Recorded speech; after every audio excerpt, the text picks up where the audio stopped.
The dog lunged the moment they wheeled him through the doors, not at the wall, not at the ceiling, at the nearest person in scrubs. 3 staff members hit the floor. One nurse knocked over an entire medication cart. A tech from radiology didn't stop running until he reached the parking lot. And then, silence. Because the dog had stopped.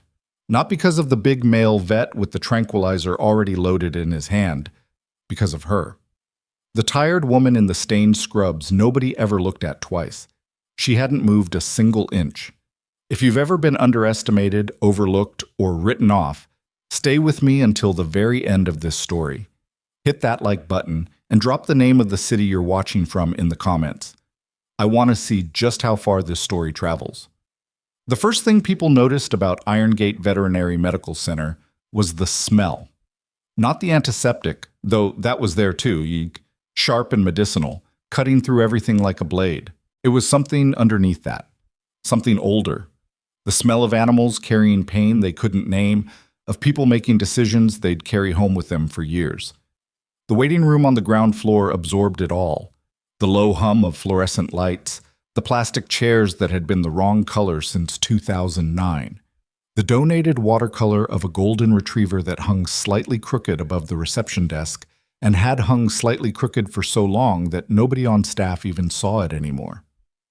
The emergency wing occupied the east side of the building, separated from the main clinic by a set of double doors that had a slow hydraulic hinge and a tendency to stick in cold weather.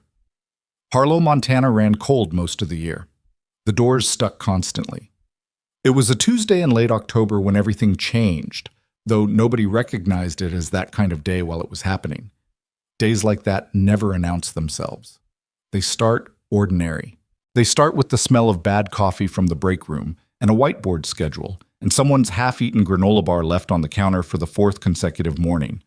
Dr. Renata Voss had the morning shift and was already on her second argument with the billing department before 8 a.m. Marcus Webb, one of the senior technicians, had called in with what he described as a stomach situation that his coworkers understood meant a hangover. The intern from Montana State had shown up 17 minutes late with a coffee cup that said, "World's okayest person," and had apparently chosen not to see the irony. And Natalie Oakes was changing out a fluid line in exam room 3 when she heard the vehicles pull into the lot. She heard them before she saw them, which was how it always went with that kind of arrival. The particular engine sound of something heavy and American and not particularly concerned with blending in. She didn't look up immediately. She finished securing the drip line, checked the connection twice the way she always did, and then straightened up and rolled her shoulders back. Natalie was 31. She had the kind of face that didn't give much away. Blue-gray eyes that stayed level when things got loud, a jaw that sat slightly forward like she was always bracing for something, dark circles underneath that she'd stopped trying to conceal sometime around her 28th birthday. Her scrubs were the clinic's standard navy blue, and she'd already earned a streak of something rust-colored across the left sleeve that she hadn't had when she arrived. Her hair was pulled back in a way that was functional rather than neat. She moved through the clinic the way certain people move through crowded spaces. Not rushing, not dawdling, just covering ground with a quiet efficiency that most people didn't notice. That was the thing about Natalie Oakes. Most people didn't notice. She stepped into the corridor just as the double doors from intake swung open with more force than the hydraulic hinge was designed to handle. The man came through first. He was somewhere in his mid to late 30s, though he carried it like someone who had done a decade's worth of living inside a few compressed years. 6'2", maybe 6'3", built along lines that suggested utility rather than vanity. The kind of build that came from carrying weight, not from lifting it in controlled environments. He wore dark civilian clothes with a precision that read military even without a uniform, and he moved through the clinic doors the way people move through spaces they've already decided they own. Behind him, at the end of a thick tactical lead, came the dog. The shepherd was enormous, gray-black and lean and low to the ground in a way that suggested coiled intention rather than smallness. His ears were forward and hard. His eyes swept the corridor with a systematic thoroughness, left wall, right wall, ceiling, floor, faces, and landed on each of the 3 staff members in the hallway with the calm, cold assessment of something that knew exactly how fast it could cover distance. One of the front desk assistants, a woman named Jenny, who'd worked the clinic for 6 years, took a deliberate step backward without seeming to realize she'd done it. The shepherd's head swung toward the movement. A sound came from his chest. Not quite a growl, but the thing that comes before one. The structural warning, the "I have already decided" sound. "Bravo, station." The man's voice was flat and immediate. The dog stopped. Sat. But his eyes didn't move from Jenny. "We need emergency imaging," the man said to no one in particular and to everyone at the same time. "Left hindquarter, possible fracture. He's been favoring it for 2 weeks." Doctor. Voss appeared from the far end of the corridor, stethoscope around her neck, reading glasses pushed up on her forehead. She was a compact woman in her 50s with the efficient mannerisms of someone who ran a tight schedule and expected other people to match it. She took one look at the shepherd and stopped 3 feet short of her usual approach distance. "Can you tell me a little about his history?" "Combat K9, retired 14 months ago. His name's Bravo." The man said it the way people say things they're tired of explaining. "I'm Garrett Cole. I handled him for 6 years. And the limp started 2 weeks ago, gradually. He's not showing pain response in the traditional sense." A pause, measured. "He won't." Voss nodded slowly in the way that meant she was processing several things at once. "We'll want to get him into imaging, but I need to do a preliminary." "He doesn't let people touch him," Cole said it without apology. "He's fine with me. He'll tolerate the necessary contact for examination, but he doesn't—" He stopped himself, recalibrated. "You need to approach correctly or he will respond." "Respond meaning what he was trained to do." Voss looked at Marcus's empty station, then at the intern, who was examining a point on the wall with sudden, intense interest. Her gaze moved down the corridor. "Oaks?" She didn't raise her voice. She didn't need to. "Can you—" "Already here," Natalie said. She'd been standing 6 feet back along the corridor wall, not hiding, just not announcing herself, which was a different thing. She had a clipboard in one hand and had already pulled Bravo's intake form from the admission stack with the other. Cole looked at her the way people look at someone they've categorized before fully processing. A nurse. Civilian. The stained scrubs, the unremarkable posture, the fact that she was a woman in her early 30s who did not look like someone who handled the situation he was presenting. His assessment took approximately 2 seconds and reached a conclusion that was visible in the brief reset of his expression. "He's not a regular dog," Cole said, directed at Voss, not at Natalie. "No," Natalie said. "He's not." Cole looked at her. A beat. I know." She was already looking at the dog. Bravo had not taken his eyes off her since she stepped into the corridor. That in itself was notable. The shepherd had been tracking the room in sweeping intervals since arrival, dividing attention the way trained dogs do, maintaining tactical awareness of every moving variable. He'd assessed Jenny, assessed Cole's position, assessed Voss, cataloged the intern as non-threat, and discarded him. But he kept coming back to Natalie. Not aggressively, not with the low-set calculation he'd aimed at Jenny. Something else. Something that looked, almost uncomfortably, like recognition. "We'll start with a manual assessment and go from there," Natalie said, setting the clipboard on the counter beside her. She kept her voice level and lower than her normal register. Not theatrical, not performative, just calibrated. An adjustment. "I said he doesn't allow. I heard you." She was already crouching, not moving toward Bravo, not making the mistake of a direct approach.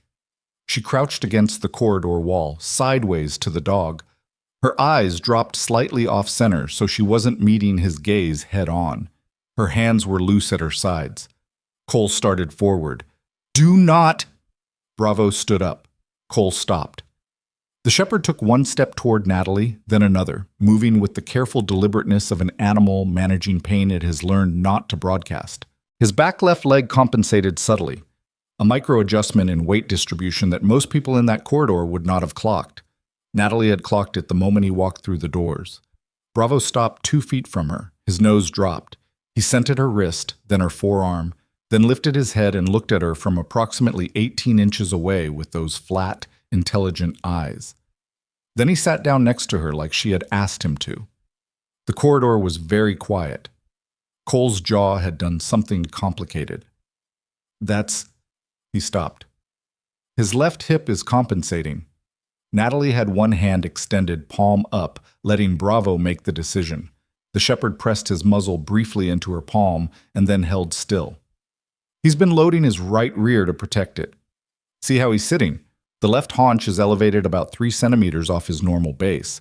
He's been doing that long enough that it's become habit, which means the injury is older than 2 weeks. Cole stared at her. How long has he been sleeping on the left side? She asked, looking up. A pause. I don't know. Check your memory on that one. I'd guess he shifted to preferential right side sleeping 6 to 8 weeks ago. Maybe more.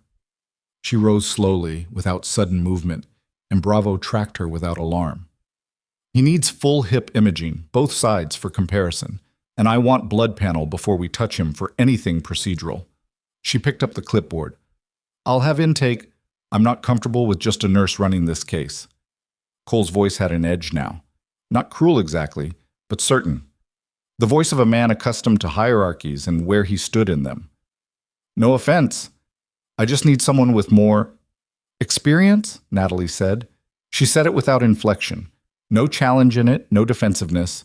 Just the word, placed in front of him like an object he'd have to pick up or step around. Cole met her eyes. Credentials. Clinical authority. He's a retired military working dog. He's not a house pet. I'm aware. She handed the clipboard to Jenny, who had crept back to the desk. Dr. Voss will be primary physician on the case. I'm nursing support and handling coordination. She looked at Cole. Is that satisfactory? He didn't answer immediately. Bravo had leaned his shoulder against Natalie's left leg. Cole looked at his dog, then back at Natalie, and something moved behind his face that didn't quite resolve into an expression. Fine, he said, but I stay with him for any examination. That's standard protocol for trauma-bonded working animals, Natalie said. Not a problem. She turned and started down the corridor toward the imaging wing. Masit. The radiology suite at Iron Gate was small by urban hospital standards, designed for a facility that handled high volumes of small animal cases and moderate large animal emergency overflow from the farms in the surrounding county. The equipment was 2 generations old, but functional and well-maintained. The kind of machinery that works reliably because someone cares enough to keep it calibrated, not because it's new. Marcus would have handled the imaging setup on any other morning. In his absence, it fell to Natalie, which was not unusual. A lot of things fell to Natalie when other people weren't available, and she handled them the same way she handled everything, without making a production of it. What was unusual was the examination itself. Bravo tolerated the imaging room with the disciplined composure of an animal that had been through worse things than loud machines in confined spaces. He didn't love it. His body language communicated this clearly. The subtle tension across the shoulders, the elevated tail carriage, the way his breathing became controlled and deliberate rather than relaxed. But he held position when Natalie placed him, adjusted when she needed him to adjust, and looked at Cole for reassurance twice during the longer scan sequences in the way dogs look at the one person they've decided is their point of reference in an uncertain world. Cole stood in the corner with his arms crossed and said nothing, which was its own kind of language. Natalie moved around the table with the economical confidence of someone who has done physical work in high-stakes environments, not the smooth, polished choreography of the clinic's training videos, but the practical competence of a person who has learned to move correctly because wrong movements have consequences. There was a scar on her right forearm, partially visible below her sleeve. There was another one at the base of her throat, barely noticeable unless the light caught it at a specific angle. Cole noticed both. He noticed, she noticed him noticing, and said nothing about it. You've worked with military animals before, he said. It wasn't a question. Hand position is different for trauma-bonded working dogs, she said, adjusting the imaging angle. You learn to adjust. That's not an answer. I know. He watched her for a moment. Where'd you serve? She looked up from the equipment. I didn't say I served. You didn't have to. He said it without aggression, almost quiet. I know the posture, the way you scan a room when you enter, the way you positioned yourself in the corridor, not blocking the exit, not creating a pressure situation. A pause. Tactical awareness, you either learned it formally or you spent time around people who had it. Natalie held his gaze for exactly long enough. Let's see what the scans show, she said. They showed more than Cole was ready for. Natalie pulled the images up on the review monitor in the consultation room adjacent to radiology. Dr. Voss came in, took her reading glasses off her forehead, and put them on properly. The intern stood in the back of the room and looked like he wished he were somewhere else, which was fair. Cole stood directly in front of the screen. The hip joint was immediately, undeniably wrong. Not wrong in a subtle way. Not the kind of wrong that requires clinical expertise to identify. The kind of wrong that hits you in the chest when you look at it. The fracture plane running through the femoral neck like a fault line. The irregular bone remodeling around it that indicated the body had spent a long time trying to compensate for a structural failure it couldn't fix. Calcium deposits at the margins. The kind of periosteel reaction that radiologists date in months, not weeks. That's old, Cole said. His voice had changed. Yes, Voss confirmed. She pointed with her pen. The fracture here, the primary injury. This is not recent. The healing pattern suggests this occurred significantly prior to his retirement. The surrounding tissue changes, the remodeling, the scar calcification. She paused. I'd want a specialist to give you a formal timeline, but my clinical estimate would be this injury is 12 to 18 months old. Minimum. He retired 14 months ago. Yes. Cole stood very still. Bravo was sitting beside him, pressed against his leg. The shepherd had reoriented to Cole the moment they'd moved from the imaging suite to the consultation room. Recalibrated, back in his handler's gravity. But Cole's hand had dropped to the dog's head in a way that looked less like a handler's gesture and more like a drowning person finding something solid. He was cleared, Cole said, before retirement, full medical clearance. The words came out careful and controlled. I have the documentation. Natalie looked at Voss, a look that communicated something brief and specific. Voss removed her glasses. Mr. Cole, is it possible the clearance examination was performed by a contracted evaluator rather than your unit's primary veterinarian? Cole's face went through several things. The unit vet had rotated out.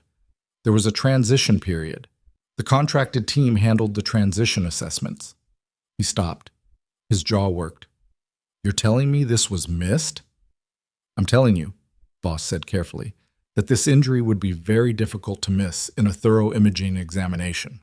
The room held that sentence for a moment. Which means it may not have been missed, Natalie said. Both Cole and Voss looked at her. She kept her eyes on the screen. A fracture with this level of remodeling. The body has been compensating for over a year. He was still performing during that period? Cole's voice was rough now. Yes, until the retirement assessment. And he passed every performance evaluation? He scored at the top of his class in every category up until Cole stopped. Because he was trained not to show pain, Natalie said. It wasn't an accusation. It was stated the way facts get stated when they're terrible and unavoidable. High-drive working animals, especially those with strong handler bonds, will mask pain responses that would incapacitate other animals. If an evaluator knew what to look for and chose not to look, she let the end of that sentence do its own work. Cole looked down at Bravo. The shepherd looked back up at him with the uncomplicated trust of an animal that has never once questioned the arrangement, even when the arrangement has failed him. He saved my life, Cole said quietly. Not to the room. Just to the fact of it, placed in the space between him and the dog. Twice. And I didn't... He stopped himself. His throat moved. I thought he was just getting older. Nobody said anything. After a moment, Cole pulled his posture back into its default configuration. Straight, controlled, the body language of a man who has practiced not coming apart in front of other people. What does he need now? Pain management first, Voss said. Surgical consultation. I'm going to refer you to an orthopedic specialist at the regional center. Depending on what they find, we're looking at potential hip repair or replacement and a significant rehabilitation period. She looked at him directly. He will not be able to continue any training protocols or physical work. His military career is over in every meaningful sense. regardless of the paperwork that processed his retirement. "I know," Cole said. And he did. "What else?" "Rest, controlled movement, no stairs, no running, no impact surfaces." Voss hesitated. "He's been in pain for over a year, significant chronic pain that he has been trained to absorb. The relief from proper treatment is going to be—" She searched for the word. "Considerable. He's going to need time to learn what it feels like not to hurt." Cole absorbed this with the stillness of someone receiving news they partially already knew and had been refusing to fully hold. Natalie had moved to the counter along the side wall and was preparing the initial pain management protocol, pulling dosage references, checking Bravo's weight from the intake form, calculating, methodical, not making it a performance, just doing the next thing that needed doing. Cole watched her. "Oaks?" he said. She looked up. "What happened to your forearm?" Natalie looked at the scar, a reflex, checking which one he meant, the old automatic assessment. Then she looked back at him. "Same thing that happened to a lot of people in places you probably know the names of," she said. And then, "Ready for his first dose. Come hold him for me." Well, Bravo took the pain management injection with the stoic dignity of an animal that had learned long ago that needles were part of the deal. He held still with Cole's hand on his collar and Natalie's voice dropping into that low-level register again. Not baby talk, nothing soft or condescending, just a quiet and consistent verbal anchor. And when it was done, he exhaled slowly through his nose and leaned into Cole's knee. They were setting Bravo up in one of the recovery observation kennels, the larger one at the end of the row that they kept for critical cases, when the phone at the nursing station rang. The intern answered it, listened for approximately 4 seconds, and then stood up very straight. He walked to the doorway of the kennel room. His face had done something strange. "Natalie," he said, "there's someone at the front desk. He stopped, tried again. "They're asking for you by name, and they said—" He looked down at the notepad in his hand like he was checking whether he'd written it down correctly. "They said to tell you that Captain Wren's team is in the building." Natalie went very still. She had been adjusting the kennel latch. Her hand stopped moving. Her back was to the room, and nobody could see her face for a moment, which was perhaps fortunate. Cole had looked up from Bravo. He was watching her. "Who is Captain Wren?" he asked. Natalie took one breath, slow, even, the kind of breath that people take when they need to put something away quickly before they turn around. She turned around. Her face was composed, fully composed, the blue-gray eyes level, the jaw set in its default forward position. But something had shifted underneath all of it, something subtle enough that most people in that room wouldn't catch it. Cole caught it. He caught it the same way Bravo had caught her posture in the corridor, with the pattern recognition of someone trained to notice what other people were trained to hide. "I'll handle the front desk," Natalie said. "Natalie," Cole stood up. "Who is Captain Wren?" She looked at him for exactly 1 second. "Someone I used to work with," she said, and she walked out of the kennel room, and her footsteps in the corridor were even and unhurried, and she did not look back. Behind her, in the kennel, Bravo lifted his head and watched the doorway she'd passed through. Cole stared after her. Something cold moved through him that had nothing to do with the temperature. He'd been in enough situations where information arrived in pieces to know what the arrival of a piece of information felt like. That moment in the consultation room when you realized the briefing you'd been given was missing something important. That particular quality of a room right before something irreversible happened. He knew that feeling. It was in this room right now. He looked at the intern, who was still holding his notepad and looking like he'd stumbled into something he didn't have the context to understand. "Stay with him," Cole said, and he followed Natalie down the corridor. He heard them before he reached the front reception area. Not words, voices. Multiple, low, clipped. The particular cadence of people accustomed to conducting conversations that shouldn't carry. He pushed through the double doors. There were 4 of them. Military, not in uniform, but unmistakably so. 2 men, 2 women, all in civilian clothes that wore them like a cover story. One of the women was holding a folder with a federal insignia that Cole's brain identified before his eyes had finished processing the room. Natalie was standing in front of them. She was not standing the way she'd been standing all morning. The slightly forward-tucked posture of the working nurse, the functional civilian stance. She was standing differently, straight in a way that was specific, recognizable. The posture of someone returning to a default setting they thought they'd left behind. The woman with the folder was speaking quietly. Natalie was listening. Her arms were at her sides. Cole stopped in the doorway. One of the male agents, because that's what they were, Cole now understood that's what they were, clocked Cole's entrance and looked at the woman with the folder. A small, silent exchange. The woman stopped speaking. She looked at Natalie. Natalie turned around. When she saw Cole standing in the doorway, something crossed her face that she didn't quite manage to suppress in time. Not embarrassment, not guilt. Something older than either of those things. "Cole," she said, "you should go back with Bravo." "Who are these people?" The woman with the folder looked at Cole steadily. Then she looked at Natalie with the expression of someone waiting for a decision to be made. Natalie held Cole's gaze for a moment. Then she said, "Give me 10 minutes." And the way she said it, the authority in it, the unconscious command weight that dropped into those 4 words, made Jenny behind the reception desk look up from her computer with sudden attention.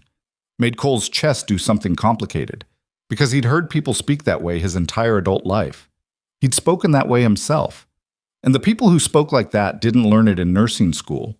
They learned it in places where the cost of unclear communication was measured in something other than paperwork. Natalie turned back to the agents. The woman with the folder opened it, and Cole stood in the doorway, and Bravo was down the corridor behind him, and the October cold was pushing through the gap in the clinic's front door, and something was happening in this room that was several sizes larger than anything the morning had appeared to contain. The folder contained photographs. Cole couldn't see them from the doorway.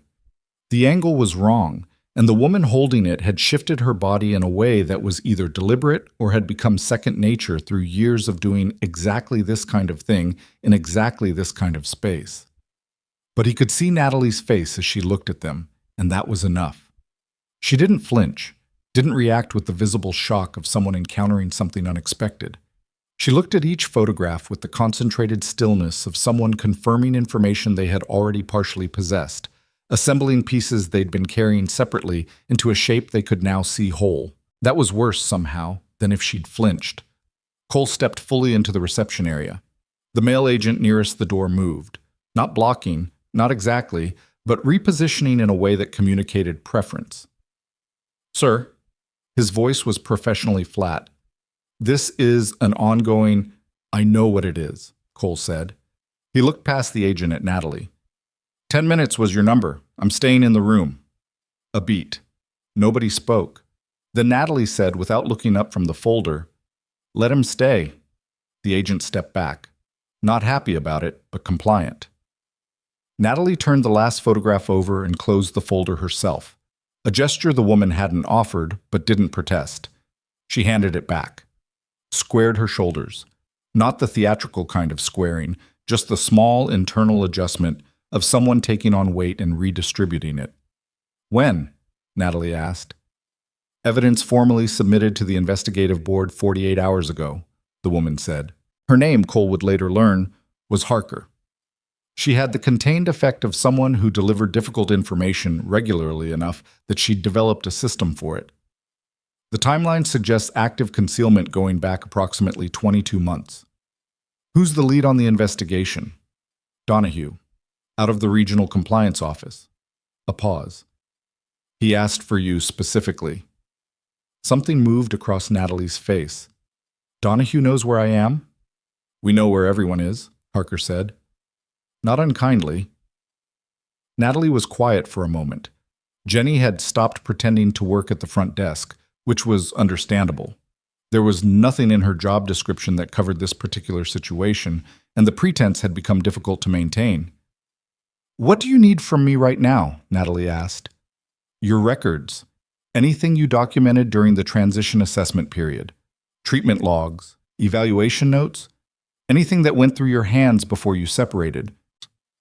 Harker held the pause for exactly the right length of time. "And a formal statement, preferably today." Cole had been watching Natalie's profile. He watched the small muscle at her jaw work once and stop. "I'll need to arrange coverage for my shift," she said. "Of course.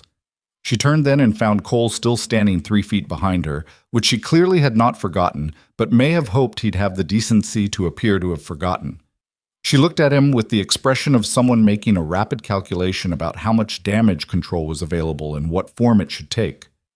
She chose directness. He'd already suspected she would. "I need to make a call," she said, "and then I'll explain what I can." "What you can?" "What I can," she repeated. Even. Unapologetic. Cole's jaw tightened. He looked at Harker, then back at Natalie. "Is Bravo connected to whatever this is?" The way Natalie went still answered him before she did. "I don't know yet," she said, and there was something in how she said it, the careful precision of it, the way she chose "don't know yet" instead of "no," that made Cole's blood run several degrees cooler. Dr. Voss took the news that Natalie needed to step away from the rest of her shift with the practical resignation of someone who had long since stopped expecting Tuesday to behave itself. She pulled Marcus Webb off his supposed sick day with a phone call that lasted approximately 45 seconds and contained very little sympathy, covered the remaining critical cases herself, and told the intern to stay visible and do nothing unsupervised in that order. Natalie made her call from the small supply corridor off the main nursing station, the one with the broken overhead light that nobody had gotten around to replacing, which meant it ran on the ambient glow from the hallway and suited certain kinds of conversations better than fully lit rooms. Cole stood near the end of that hallway, not close enough to hear, close enough that she knew he was there. She called a number she didn't keep in her contacts. She had it in her head, the way you carry numbers you can't afford to lose and can't afford to have found. The call lasted 4 minutes. She didn't say much on her end, mostly listened, asked 2 specific questions, got answers she stood very still for, and ended it cleanly. When she came out of the supply corridor, Cole was where she'd expected him to be. "Walk with me," she said. They went back to the observation kennel room where Bravo was resting. The large kennel at the end of the row, the door latched but not locked. The shepherd lifted his head when they came in, assessed the room, put his head back down with the careful deliberateness of an animal newly introduced to something that might be the beginning of pain relief, the strange, suspicious loosening that comes when the body cautiously starts believing it might be allowed to stop fighting. Natalie pulled a stool from the corner and sat down. Not performing composure, just sitting down because she needed to. Cole stood. "His evaluation," she said, 14 months ago. "The transition assessment. Do you remember who ran it?" "Contracted team, I told you. There was a gap in unit coverage." "The contractor's name, do you remember it?" Cole thought. "Harwick, some company out of..." He stopped. His expression changed. "Vantage Assessment Group. Harwick was their lead evaluator." Natalie looked at her hands. "Harwick is one of the names in that folder." The observation room was quiet except for Bravo's breathing and the low mechanical hum of the kennel's ventilation system. "Tell me what's going on," Cole said. His voice was controlled, but there was something underneath it that wasn't. He'd spent a lot of years training himself not to lead with that something, but it was there. Natalie took a breath, organized it. "Before I came here," she said, "I worked military trauma, human and canine. Medical support during forward operations, then transition into rehabilitation work for injured working animals before they were processed out. Combat canine recovery. The period before retirement, when the dogs go through the assessment chain that determines their medical status, their placement, their care protocols going forward." She paused. "I was part of that chain for about 3 years. Cole was listening with the absolute quality of attention that people who operate in dangerous environments develop. Not just hearing, but absorbing, filing, assembling. "Harwick's group was brought in during a high-volume retirement cycle," Natalie continued. "There were more animals being processed out than the standard unit vets could handle. Vantage Assessment Group had a contract, credentials, the right paperwork. They ran evaluations for somewhere in the range of 63 animals over an 18-month period." She looked up at Cole. "I flagged 3 cases. Animals I'd worked with in recovery who came through Vantage's assessment chain with clearances that didn't match my clinical observations. Hip integrity, spinal compression, one case of a developing neurological issue that got marked as resolved. She stopped. I submitted formal documentation. My unit supervisor reviewed it, and it was determined that my concerns were noted and that the contractor's certifications were sufficient. Noted and buried, Cole said. I didn't have proof then. I had clinical observation and 3 files where the numbers didn't match what I'd seen with my hands. Her voice stayed even. 6 months later, I separated. You left because of this. I left because a lot of things had accumulated. She said it in a way that didn't invite follow-up questions on that particular point, and Cole didn't push it. But yes, this was part of it. Cole looked at Bravo. The shepherd's flank was rising and falling in the slow rhythm of something that might, for the first time in over a year, be approaching genuine rest. The pain medication was doing what it was supposed to do, something that should have happened 14 months ago. So Harwick's group cleared animals with existing injuries, Cole said. Animals that should have been flagged for treatment before retirement, before placement.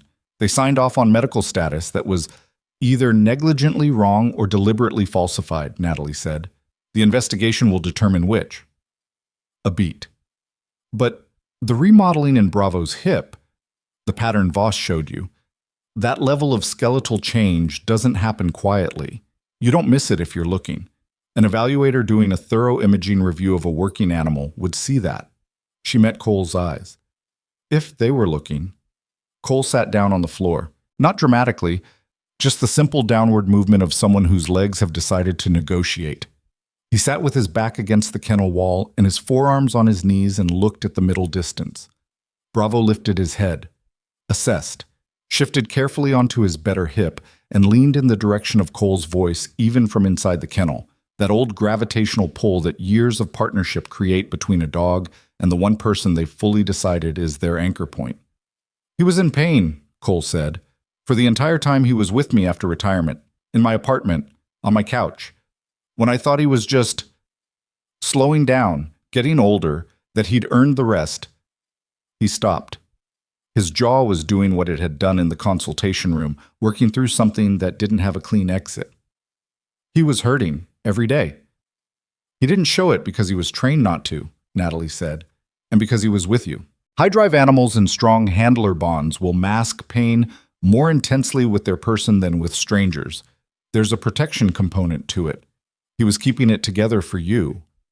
Cole put a hand over his face. He left it there for a moment. Natalie didn't say anything. She didn't offer the things people usually offer in these moments. The "it's not your fault," the "you couldn't have known." She sat with the information and let him sit with it too, which was a different kind of respect. After a while, Cole lowered his hand. "What happens now?" he asked. His voice was back to its operational register, but something in the texture of it had shifted, rougher at the edges. "The investigation team needs my statement and whatever documentation I retained from the flagged cases 3 years ago." She paused. "And Bravo's scans, with Voss's clinical dating, are now evidence. This clinic is going to receive a formal evidence preservation request, probably by end of day. And Harwick?" Natalie looked at him steadily. "That depends on what the documentation shows.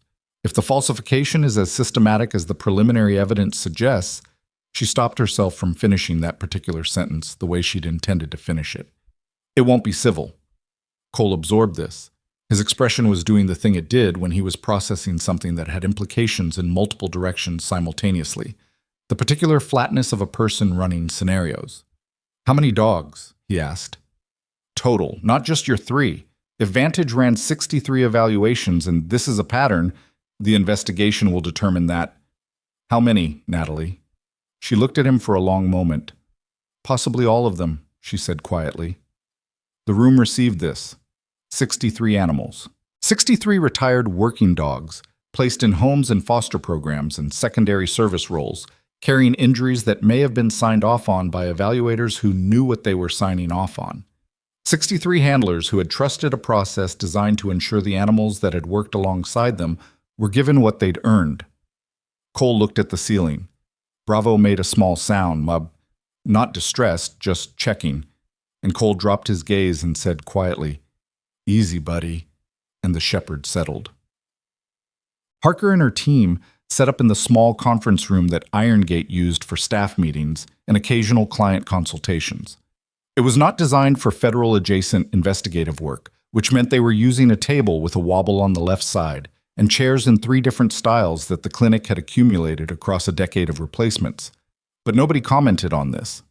Natalie sat across from Harker with a yellow legal pad that she'd pulled from the supply cabinet. The same supply cabinet she'd pulled medication references from an hour earlier in what felt like a different version of this morning. She'd called the number she had memorized and confirmed that the documentation she'd retained from 3 years ago was accessible. She'd kept copies of her flagged case reports, her submission records, and the response documentation from her unit supervisor. She'd kept them the way certain people keep certain things. Not because they knew they'd need them, not exactly, but because some part of the pattern recognition apparatus that keeps people alive in complicated situations had decided that discarding them would be a mistake. That same apparatus had turned out to be right. She walked Harker through the timeline methodically. The 3 flagged cases, the animals' names, their service histories, their identifying information, the dates of the Vantage evaluations, and the dates of her own clinical observations. The specific discrepancies, not her interpretation, just the measurements, the imaging comparisons, the observable physical markers that had not matched the assessment conclusions.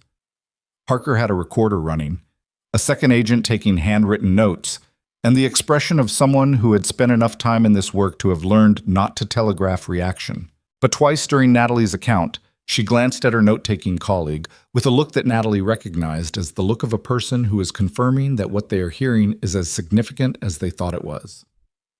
Cole was in the hallway. He tried to come in, and Harker had redirected him politely but firmly, and he was now occupying the hall outside the conference room with the focused, coiled stillness of a person who has been asked to wait and is profoundly bad at it. When Natalie came out an hour and 20 minutes later, he was still there. He'd been there the whole time. She could tell by the way he was standing, the same controlled tension from when she'd gone in. He hadn't gone back to the kennel room. He'd stayed.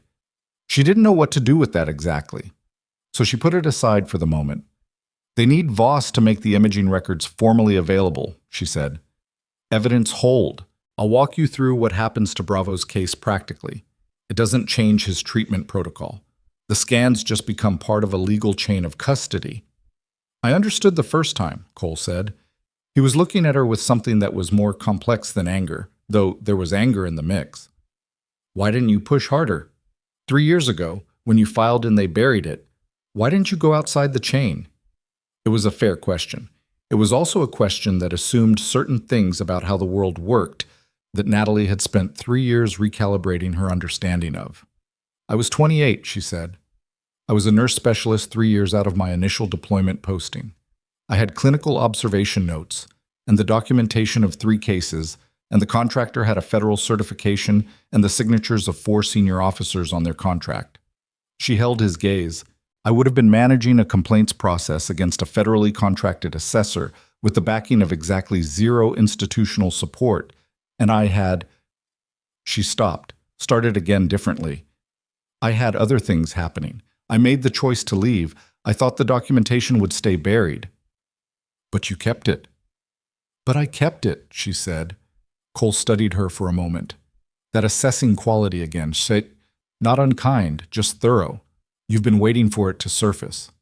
I've been hoping it would surface, she corrected, with a precision that was its own kind of admission. There's a difference. He nodded slowly. Something in his posture shifted. Not softening exactly, but recalibrating. The adjustment of a person who has received new information and is integrating it into the existing structure. The woman in that room, he said, the one who kept 3 years of documentation and memorized a phone number she couldn't afford to write down. He paused. That's not someone who just happened to be working in a veterinary clinic in Harlow, Montana. People land in places, Natalie said. Not people like you, not randomly. He said it without pressure, just observation. What are you doing here, Natalie? She was quiet for a moment. Bravo needs his afternoon vitals checked, she said. And she walked back down the corridor toward the kennel room, and Cole stood in the hallway for a moment before following her, because that was apparently what this day was going to consist of. By mid-afternoon, the clinic had developed the particular charged atmosphere of a place where something large is happening in one part of the building while the rest of it tries to continue operating normally. The regular appointment schedule had proceeded. A spaniel with a recurring ear infection, 2 cats for annual vaccines, a farmer from outside town with a border collie that had gotten into a wire fence, and the front desk staff and the exam room technicians had maintained professional function while also processing the presence of federal agents in their conference room with varying degrees of success. Jenny had made 3 unnecessary trips past the conference room hallway. The intern had finally done something useful by volunteering to cover kennel rounds, which kept him occupied and out of the way. Doctor. Voss had signed the evidence preservation paperwork with the same brisk efficiency she brought to everything and then gone back to her afternoon appointments, because the clinic did not stop for investigations any more than it stopped for anything else. Natalie had been in and out of the kennel room 4 times. Bravo's vitals were stabilizing well. The initial pain management was doing its job. His breathing had settled, and he was demonstrating the cautious, experimental quality of an animal that is starting to understand that the source of the constant background pressure in its body is being addressed. He wasn't relaxed yet. Trust in new physical states takes time to build, but he was beginning to investigate the possibility. She was adjusting his water access when Cole came in and sat down on the floor in the same spot he'd occupied before. "Marcus Webb is back," he said.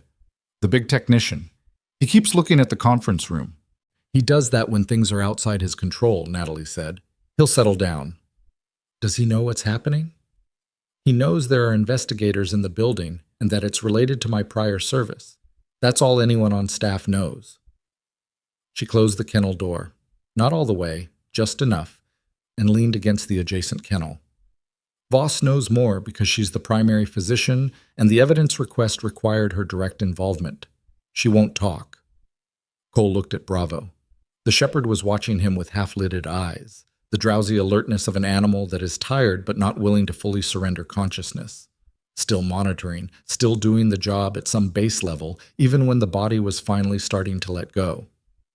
"I want to be part of the statement," Cole said. "My observations of Bravo's decline, the timeline, the performance evaluations that passed him, all of it is material evidence." "I know. Parker will want to talk to you. I'd planned to tell you that." "You'd planned to tell me." "I've been managing a few things simultaneously," she said, without apology, but also without edge. He almost smiled. It was a small, not entirely comfortable thing, but it was there. Fair. They stayed like that for a moment.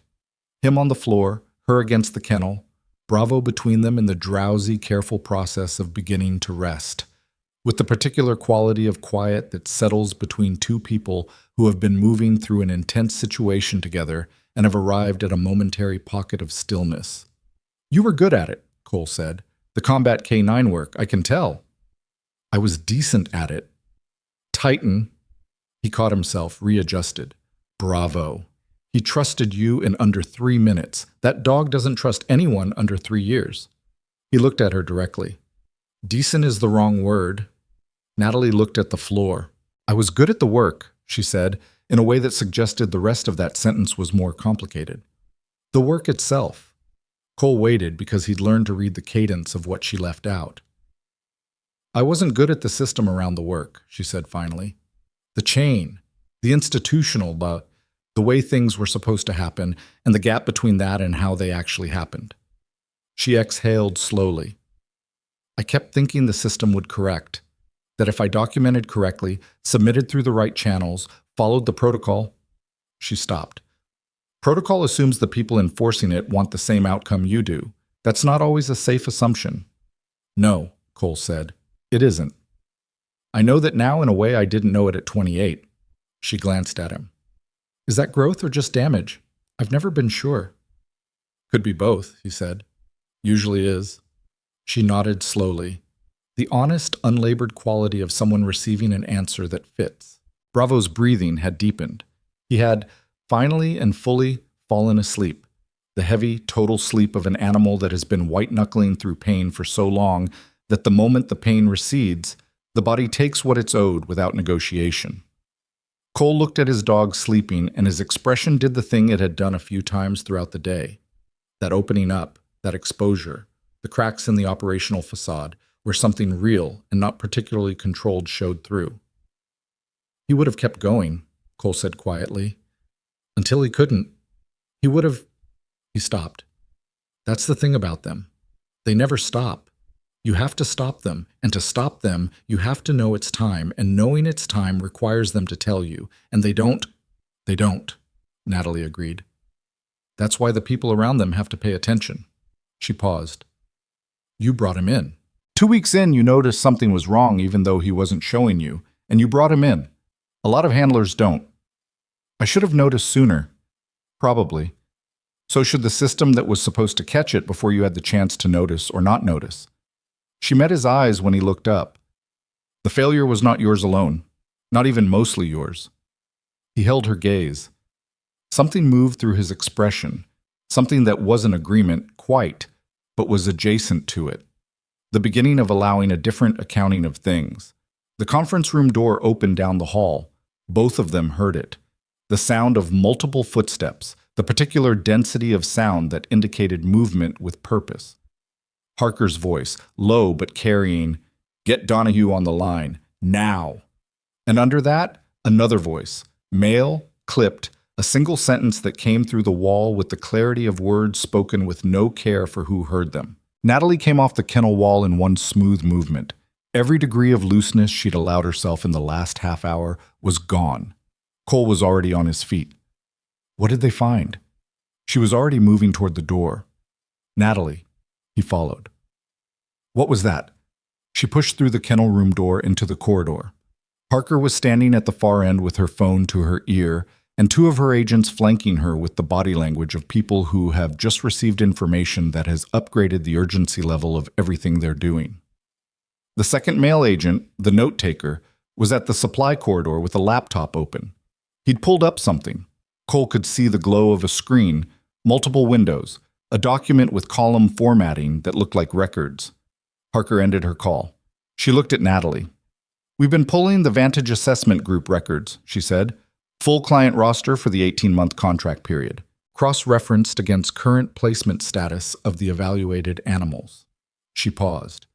11 of the 63 have died in the past 14 months, post-retirement. 3 of those deaths involved euthanasia decisions made by placement families or secondary handlers due to mobility failure and unmanageable pain. She paused again. The placement families were told the animals had passed standard medical evaluation. The corridor was very still. Natalie stood in it with her face doing absolutely nothing. That complete composure that Cole had seen her deploy before. The discipline of a person who has learned to process impact internally rather than externally because external processing was not safe or useful in the environment she'd worked in. 3 dead dogs. 3 placement families who had watched animals they'd taken in on the promise of a clean bill of health deteriorate and fail. 3 euthanasia decisions made with incomplete information. 48 still placed in homes and programs with no idea what their animals might be carrying. 11 total gone. 14 months. Harwick, Natalie said. 1 word. Her voice was completely level. His primary office has been contacted, Harker said. Federal investigators are en route. A pause. He is currently not at that location. Cole went very still. Natalie looked at Harker. What do you mean he's not at the location?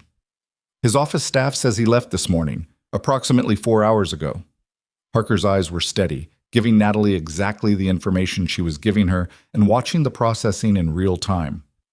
His phone is off. His vehicle is at the office. No current whereabouts. The hallway held this.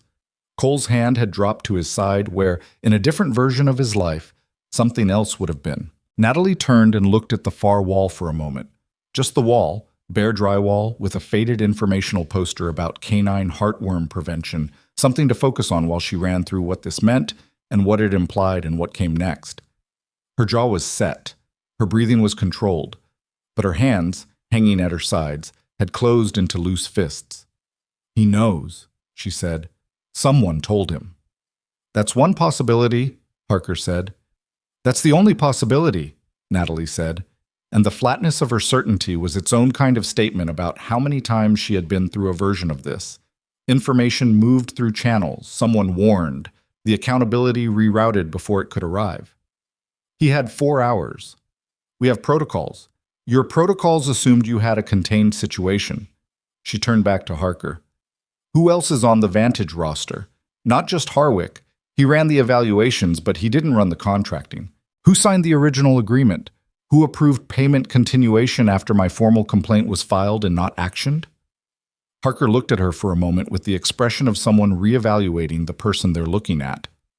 That's the line of inquiry we're pursuing, she said.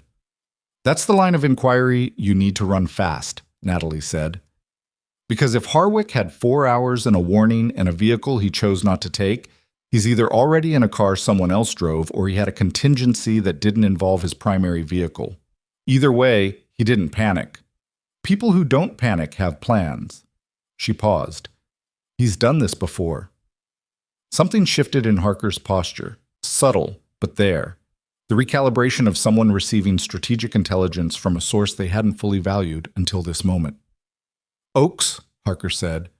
She said it like a different kind of sentence than the one she'd been using all day. I know, Natalie said. Cole was watching her. He was watching the way the room had shifted around her, the way Harker's 2 agents had subtly reoriented, not toward Harker, but toward Natalie, the way people reorient toward the person who has just become the most operationally useful person in the space. He had seen this happen before, in different rooms, with different stakes. He knew what it looked like when someone stopped being background. He'd known what Natalie was since the moment Bravo put his head on her knee. He'd been waiting for everyone else to catch up. Harker pulled her phone out again. I need to make a call. Natalie, I need you available for the next... The clinic's front desk phone rang. They all heard it. Jenny's voice, professional and careful, saying, Iron Gate Veterinary, how can I help you? A pause. Then Jenny's voice again, and this time there was something different in it. Not panic, not drama, but the controlled tightness of a person choosing their words carefully because something about the call has told her to. One moment, please. Let me see if she's available. She appeared at the end of the corridor. She looked at Natalie with the expression of someone carrying a message they don't fully understand and are trying to deliver accurately. There's someone asking for you, Jenny said. He says... She glanced at the paper in her hand where she'd written it down. He says to tell you that you still have his documentation and that you should reconsider making it available. Nobody moved. He says his name is Harwick. Nobody moved for exactly 2 seconds.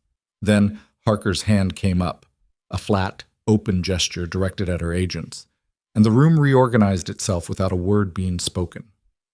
One agent went to the front window. The other pulled his phone and stepped toward the conference room. Harker herself crossed the corridor in 4 strides and stopped in front of Jenny, who was holding the slip of paper with Harwick's message on it, like it had developed an unpleasant texture. Is he still on the line? Harker asked. He said he'd call back in 5 minutes. Jenny's voice was steady, which took something. He didn't give me a chance to respond. He just said it and disconnected. Harker looked at Natalie. Natalie was already thinking. Cole could see it. The quality of her stillness had changed from the stillness of someone absorbing a shock to the stillness of someone running a calculation. Different kind of motionless. Different kind of weight behind the eyes. He's not running, Natalie said. No, Harker agreed. He left his office before we made contact, but he's calling the clinic directly. He knows exactly where the investigation is centered. She looked at the front desk phone, then at Harker. He's not scared. He's negotiating. He thinks he has leverage. He thinks I'm his leverage. She said it without drama, just placing the fact where it needed to be. The documentation I retained, my flagged case files, the submission records, the response trail from my unit supervisor. He's had 3 years to wonder whether I kept copies.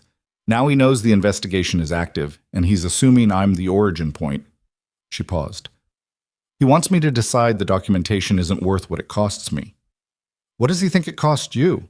Cole asked. Natalie looked at him, a beat that contained something she chose not to unpack in the middle of a corridor with 3 federal agents and Jenny from the front desk in the room. Prior service details, she said. Things adjacent to the flagged cases that didn't make it into my formal submission because they weren't directly material to the animal welfare issue. She held Cole's gaze with the steady quality of someone being precisely as transparent as the situation requires. He knows things about the operational context I was working in. He's betting that I don't want those details in a federal record. Are they criminal? Harker asked.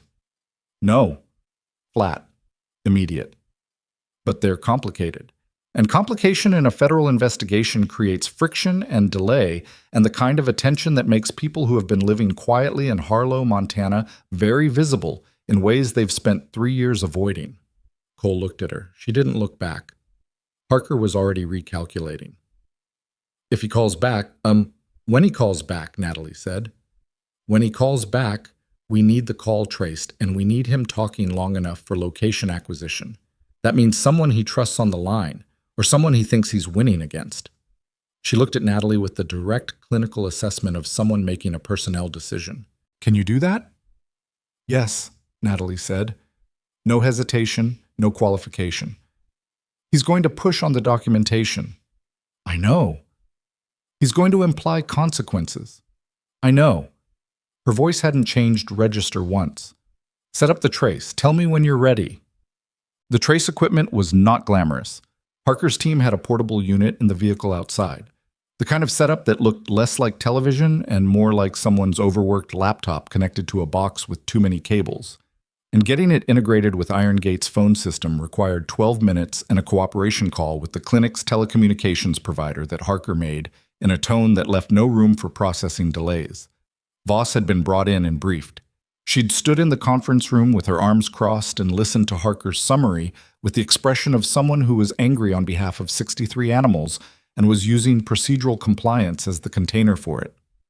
Use whatever you need, Voss said. This building does not protect people who do what you're describing. She'd gone back to her afternoon appointments. The border collie with the fence injury needed sutures, and the world outside this hallway continued requiring attention regardless of what was happening inside it. Natalie sat at the front desk beside Jenny, who had been quietly moved to a secondary task in the back office. The phone in front of her was connected to the trace unit. Harker's note-taking agent was at the corner of the desk with headphones on, not looking at her, looking at his equipment, monitoring. Cole was in the doorway between the reception area and the corridor. Harker had told him twice to move further back. He had acknowledged both instructions and remained where he was. And Harker had made the calculation that removing him forcibly would cost more than it was worth and redirected her energy accordingly. Natalie hadn't told him to move. The phone rang at 4 minutes and 50 seconds, close enough to 5 minutes that Harwick had been watching a clock. She picked up on the second ring. Not the first. First ring answered reads as waiting. Second ring reads as available, but not desperate. Iron Gate Veterinary. Natalie. His voice was what she'd expected. Measured. The professional warmth of a man who had spent years making difficult things sound reasonable. He was in his 50s, she remembered. A large man with the deliberate physical ease of someone who understood that size communicated authority and had learned to use it the same way he used his credentials. It's been a long time. It has, she said. Even. Giving him nothing. I imagine today's been a complicated day. I've had worse. A pause. She could hear him deciding how to frame the opening. I want you to know that I don't have any interest in making this harder for you than it needs to be. Whatever the investigators have told you about the scope of their inquiry, I think if we talk through the actual documentation, you'll see that what you've retained is more ambiguous than it might appear. Walk me through that, she said. Another pause. He hadn't expected the direct invitation. People who are trying to pressure someone expect resistance, pushback, the friction they can work against. Openness is harder to navigate. The 3 cases you flagged, he said, recovering. The clinical observations you documented. You were working with those animals in a recovery context. You saw them at a particular point in their rehabilitation. My team saw them at a different point, several months later in most cases. The discrepancy you identified isn't evidence of falsification.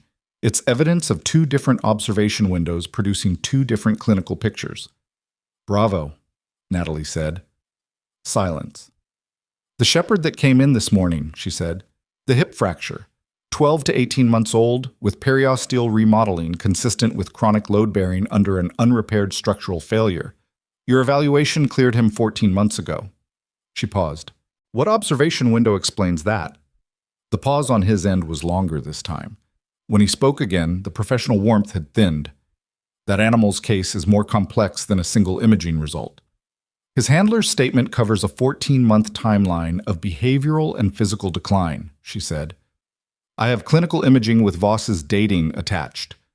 That's not ambiguous, Harwick. That's documentary. She kept her voice level, watching Harker's agent watching his equipment, watching the trace working, keeping him talking. You called me.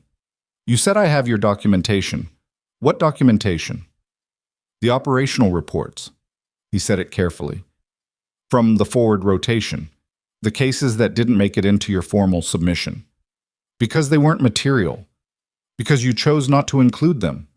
His voice had shifted now. Still controlled, but with an edge in it that was more honest than the warmth had been. Natalie, you were present for things during that rotation that would require a significant amount of explanation in a federal investigative context. I'm not threatening you. I'm pointing out that your decision to engage fully with this process has consequences for you that the investigators may not have fully outlined. Which specific operational reports are you referring to? Another pause. This one careful. He was deciding how specific to be, which meant he wasn't certain what she'd retained and what she hadn't. You know which ones, he said. Say it explicitly, she said. For clarity. Silence. Longer this time. She could hear him recalibrating. The agent at the desk corner had moved his hand and touched his earpiece and was looking at Harker with an expression that communicated something. Harker, standing 6 feet back, gave a small nod. They had him. Harwick, Natalie said, and the shift in her voice was subtle but complete. The professional neutrality she'd been maintaining giving way to something plainer. There are no operational reports that place me in a compromised position. You know that. You've spent 3 years hoping I'd be uncertain enough about my own record to believe there might be. She paused. There aren't. I know exactly what I did and what I documented and what I didn't, and none of it gives you anything. You're running a bluff on someone who knows every card on the table. The silence this time had a different quality. The investigators are going to find you, she said. The trace on this call is already complete. What they find when they get there depends on decisions you make in the next few hours. That's not me offering you anything. I'm not authorized to do that. It's just accurate. He disconnected. Harker was already on her phone before the click finished. The next 40 minutes operated on a different clock than the rest of the day had. The location hit came through 12 minutes after the call ended. A cell tower ping that placed Harwick in a motel 11 miles east of Harlow on the county road that ran toward the interstate. Not far. Not far at all, which meant either he'd moved slowly and hadn't planned this exit well, or he'd been close to begin with and the proximity was intentional. Harker thought intentional. Cole agreed with Harker. Natalie said nothing, which was its own position. Local law enforcement was coordinated. Harker made 2 calls with the rapid-fire efficiency of someone who had rehearsed this exact sequence enough times that the words came out clean and complete without drafting. The county sheriff's office dispatched 2 vehicles. The federal team would follow. Clean handoff, established jurisdiction, no overlap complications. Cole watched all of this from the corridor with the particular quality of attention he brought to things he was not allowed to participate in directly. Natalie was at the nursing station. She'd returned there after the call the way she returned to all functional spaces in this building, because there was work to be done there, and doing work was how she metabolized situations she couldn't resolve by moving through them. She was updating Bravo's chart with the afternoon vitals the intern had taken, entering numbers with the same clinical precision she'd applied to everything else today, her handwriting the same size and angle it always was. Cole came and stood near the station. That was a calculated risk, he said, telling him the trace was complete before you knew if it was. It was complete, she said. You didn't know that when you said it. She looked up briefly. The agent touched his earpiece and Harker nodded. That's a location hit. I know what that sequence looks like. She looked back at the chart. It wasn't a bluff. It was early confirmation. He studied her. And the rest of it? The operational reports? You were certain he had nothing. Yes, completely certain.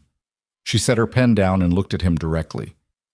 I spent 3 years going over every case I was present for, every decision I made, every document that passed through my hands. I did that because I knew that if this ever surfaced, the first move would be to come at my record. She held his eyes. I have nothing to hide. That's not the same as saying my record is uncomplicated. It's saying I know exactly what's in it, and none of it is what he needed it to be. Cole was quiet for a moment. You've been ready for this, he said. Not an accusation, closer to recognition. I've been prepared for this, she said. There's a difference. He nodded slowly. The clinic's front door opened and brought a gust of October cold with it. 2 of Harker's team came back through from the vehicle outside, moving quickly, and went directly to the conference room. Down the hall, Bravo made a low sound from the kennel. The checking sound, the still here, still monitoring sound, and Cole's attention shifted automatically before he pulled it back. Go be with him, Natalie said. He's going to wake up disoriented from the medication. He needs a familiar voice. Cole looked at her. I'll find you when there's something to tell, she said. He went. Not because she'd told him to.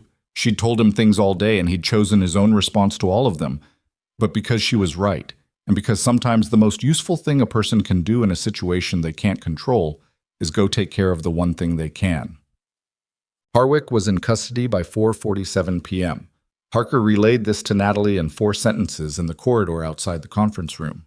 No drama, no announcement, just information delivered with the same contained efficiency the woman had maintained throughout the entire day.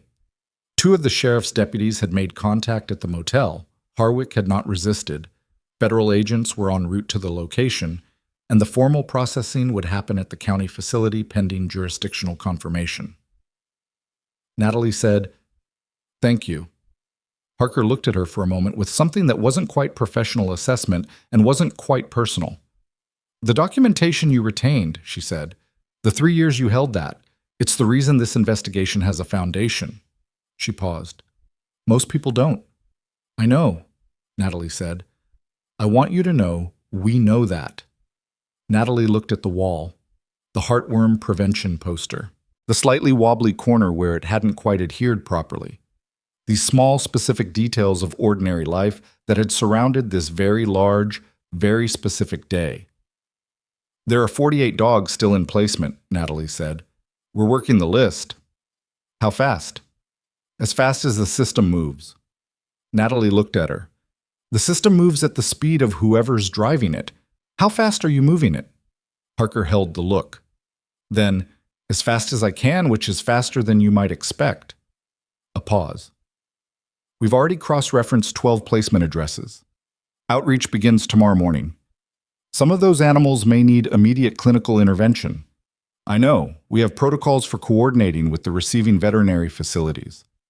If you need a clinical consultant, I'll call you, Harker said, and the way she said it indicated that she meant it, and that Natalie's transition in her estimation from witness to resource had become complete somewhere in the last several hours without either of them formally acknowledging it. Harker went back into the conference room. Natalie stood in the corridor. The afternoon light through the clinic's east windows had shifted to the low, amber quality of late October at 4-something in the Mountain Time Zone, the kind of light that makes ordinary spaces look briefly more significant than they are, before it fades and everything goes back to its actual dimensions. She should go check on Bravo. She should finish the chart update she'd started. She should call Voss and confirm the evidence preservation paperwork was fully completed and filed. There were 4 specific things she needed to do before the end of this shift, and she was running through them with the methodical habit of a person who maintains forward motion by converting overwhelming situations into discrete tasks. She was halfway through this list when the conference room door opened again. Not Harker this time. The agent who came out was the note-taker, the younger one, the one who had been running the records cross-reference on his laptop. He was holding the computer now, and he had the expression of a person who has found something they were not looking for and is in the process of deciding who needs to see it first. He found Natalie's eyes before he found Harker's door. Oaks, he said. He stopped, looked at his screen, then back at her. Did you know there was a sixth case? She went still. What? We pulled the full Vantage Assessment Group contract records. You flagged 3 cases formally. The investigation team cross-referenced and found 3 additional discrepancies beyond your original submission. He turned the laptop toward her. But there's a 6th. It's not in the Vantage records. It predates the contract by 4 months.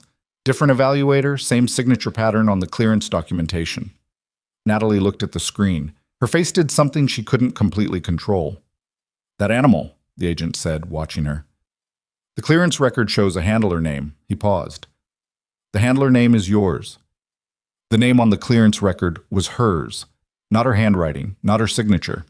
Her name, typed into the handler field of a pre-contract evaluation document that she had never seen, for an animal she did not recognize by the identification number in the record, processed 4 months before Vantage Assessment Group had any formal relationship with the military contracting system that had employed her. She looked at the screen for a long time. The agent, his name was Price, she'd finally registered it from his credential badge during the afternoon, stood with the laptop and watched her face with the careful attention of someone who has learned that what people don't say in these moments is as informative as what they do. That's not my case, she said. Your name is in the handler field. I know. That's not my case. She said it with the flat, specific certainty of someone who keeps precise internal records. I never handled an animal with that identification number. I can account for every animal that came through my hands during the transition period. I kept personal logs separate from the unit records. That number isn't in my logs. The document has a processing date of... I know what date it has. She straightened. Get Harker. Price went to the conference room door. Natalie looked at the screen again, not touching the laptop but reading everything on it with the methodical speed of someone extracting maximum information in minimum time. The clearance document was formatted identically to the legitimate Vantage assessments. Same column structure, same certification language, same signatory block. Except the signatory wasn't Harwick. The signature line had a different name, partially redacted in the digital record, with a federal case annotation number she didn't recognize, and her name in the handler field. Harker came out of the conference room. Natalie pointed at the screen. That document is fabricated. My name was inserted into a pre-existing record format. Look at the metadata on the digital file. The creation date and the modification date won't match. If the document was processed when it claims to have been, they should be the same timestamp. If it was modified later, we'd see a gap, Harker finished. She was already looking. She pulled a pair of glasses from her jacket pocket. Reading glasses, wire-framed, which she put on with the unself-conscious practicality of someone who'd stopped caring about what that looked like, and leaned toward the screen. A moment. Then she looked at Price. Pull the file properties. He had them up in 40 seconds. Creation date? 22 months ago, consistent with the document's claimed processing period. Modification date? 11 days ago. Harker took her glasses off. He built you a file, she said. Not to Price. To Natalie. He built me a file, Natalie agreed. Her voice was very controlled. 11 days ago, which means he knew or strongly suspected that the investigation was coming before your team made any formal contact. He had a contingency that predated today by over a week. She paused. Someone told him earlier than you thought. The corridor was quiet. If this had landed in an investigative record before I could contest it, Natalie said, it associates me with a fraudulent evaluation in the pre-contract period. It suggests I was part of the pattern before Vantage was even formalized. It doesn't just complicate my testimony. It makes me a subject instead of a witness. Harker's jaw had tightened. It poisons your credibility on the 3 legitimate cases you flagged. And the formal submission I filed 3 years ago becomes evidence of someone trying to redirect attention rather than evidence of someone trying to do the right thing. She said it without inflection, which was the only way she could say it without her voice doing something she didn't want it to do. Every piece of documentation I retained, every log, every record, all of it gets filtered through the question of whether I was covering my own involvement. She stopped. In the kennel room down the hall, Bravo made the low checking sound again. This is why he called, Natalie said. Not to negotiate, to find out whether I'd seen it yet, whether I knew it existed. She looked at Harker steadily. The phone call was reconnaissance. He wanted to know if I was scared, which would tell him whether I'd found the file, because if I'd found it, I would have had a reason to be scared. She paused. He misread me. Harker looked at her for a moment. Then she looked at Price. I need forensic document analysis on that file. Full metadata chain. And I need a contact at the Federal Archive, whoever processed the original Vantage contract, because if this document was inserted into the pre-contract records, someone with archive access was involved, and it wasn't Harwick doing it alone from a motel room 11 miles east of here. She was already moving. Price, get me everything on the redacted signatory. Everything. She went back into the conference room. The door didn't quite close behind her. It bounced on the frame, and through the gap, Natalie could hear Harker's voice shift immediately into the rapid clipped register of someone making calls that needed to happen right now. Price looked at Natalie. He was young, she realized, younger than she'd registered initially, somewhere in his late 20s. He had the slightly overwhelmed quality of someone operating at the edge of his experience and managing it by focusing very intently on the task immediately in front of him. Are you okay? He asked. It was such a direct, uncalculated question that it caught her without a prepared response. Ask me in an hour, she said. He nodded. Fair. She went to find Cole. He was on the floor of the kennel room where she'd left him, which was where she'd expected him to be. Bravo was awake, had been awake for a while, from the look of things, and was sitting up inside the kennel with his head pressed against the wire door and Cole's fingers threaded through the gaps, the two of them maintaining contact through the barrier in the way that bonded animals and their people do when physical closeness is what's available. Cole looked up when Natalie came in. He read something in her face before she said anything. What happened? She told him. All of it, straight through, no softening and no omission. She had learned in her professional life that unclear information transfer costs more than the discomfort of difficult information, and Cole had earned the complete picture. She watched his face move through the stages of understanding. The initial processing, the implication mapping, the point where it settled into something cold and specific. He built you a frame, Cole said. Yes. While he was still under contract, while the investigation was already being assembled. His voice had the texture of controlled anger, some not explosive but structural, something load-bearing. He had someone with archive access. This wasn't improvised. No. Who knew the investigation was coming 11 days ago? That's what Harker's running right now. She sat down on the stool in the corner. Her legs had decided to be honest about the day they'd had. The access logs on the archive will show who touched that record. It was a modification, not a creation. You can't entirely erase the trail on a modification. Forensic document analysis will find the gap between what the file claims to be and what it actually is. She paused. The question is how deep the network goes. Harwick wasn't operating alone. A contracted evaluator doesn't have federal archive access. Someone with institutional standing was in this with him. Cole was quiet for a moment. His hand moved absently against Bravo's muzzle through the kennel door. You said you've been prepared for this for 3 years, he said. The frame. Did you anticipate that specifically, or I anticipated that if this surfaced, the response would be to come at me? She looked at her hands. The specific mechanism? No. I didn't know about the document, but the logic of it, the move, yes. When someone is trying to protect something this size, the cleanest counter is to make the person exposing it look compromised. It's not creative. It's just effective. She looked up. Which is why I kept everything. Every log, every date, every note I ever made. If there was ever a question about my record, I wanted a record that answered it. Cole looked at her for a long moment. The phone number you had memorized. She nodded. You've been sitting in this town, working this clinic, carrying all of that. He said it quietly. Not with pity. She would have shut that down immediately, and they both knew it. With something more like recognition of what a thing costs to carry. For 3 years. I had a job to do here, she said, and I wasn't wrong that the documentation would eventually matter. No, he said. You weren't. Bravo turned his head and looked at Natalie with the direct, calm attention of an animal that has decided someone belongs in its space. She reached forward and put 2 fingers through the kennel door. The shepherd pressed his nose against them, held for a moment, and then settled back down onto his good hip with a slow exhalation.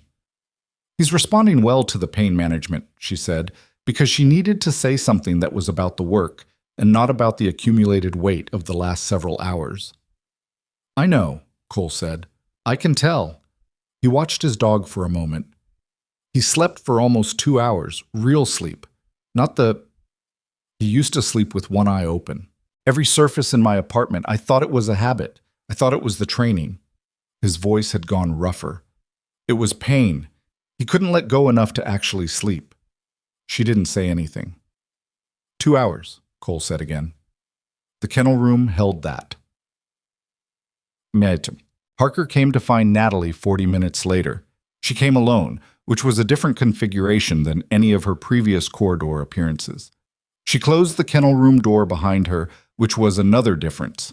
She stood with her back against the door and looked at Natalie with an expression that had shed some of the contained professional affect and was operating on something more direct.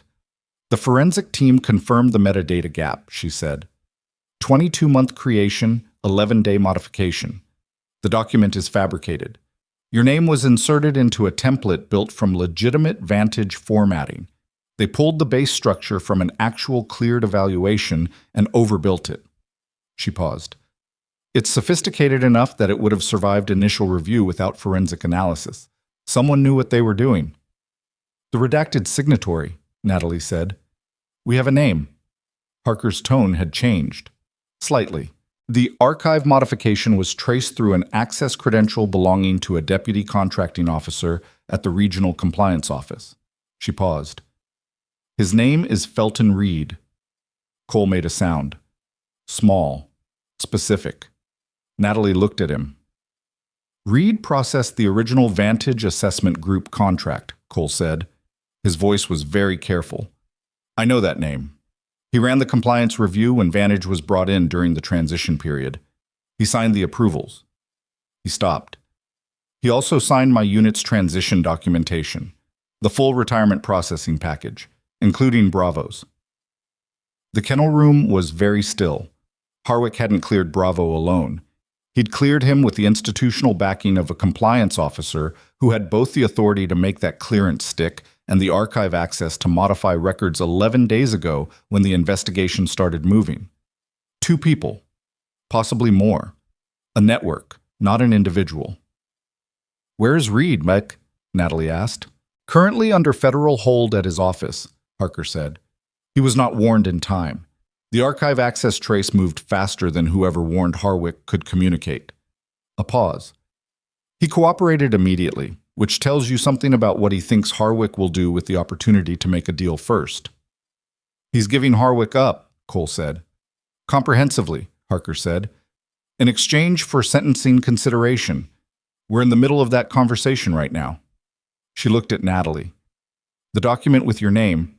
Reed confirmed it was Harwick's instruction. Reed built it using his archive access.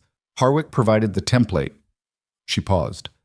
There are 2 additional documents, similar construction, different names. She let that land for a moment. Other former unit personnel who could have been witnesses. He built contingencies on multiple people. Natalie absorbed this. Other names. Other people who had perhaps carried their own quiet versions of what she'd been carrying, perhaps without the preparation, perhaps without the logs and the memorized phone numbers, and the 3 years of methodical readiness. People who might have looked at a fabricated document and found themselves unable to counter it with the completeness she could. I need those names, she said. The investigation will... I need those names, Natalie said again, and the quiet insistence in it was not aggressive, but it was immovable. If Harwick built contingencies on other former personnel, those people need to know the documents exist and what they look like. They can't defend against something they don't know is there. She held Harker's gaze. I know how to reach people from that period. Channels that don't go through official records. If your outreach moves at the speed of federal process, the window between now and the first investigative subpoena is long enough for someone to get ahead of them. Harker studied her. You're asking me to let you make contact with potential witnesses, she said, before they're formally part of the investigative process. I'm asking you to let me tell people they have a problem and that there's documentation to counter it. She paused. That's not interference.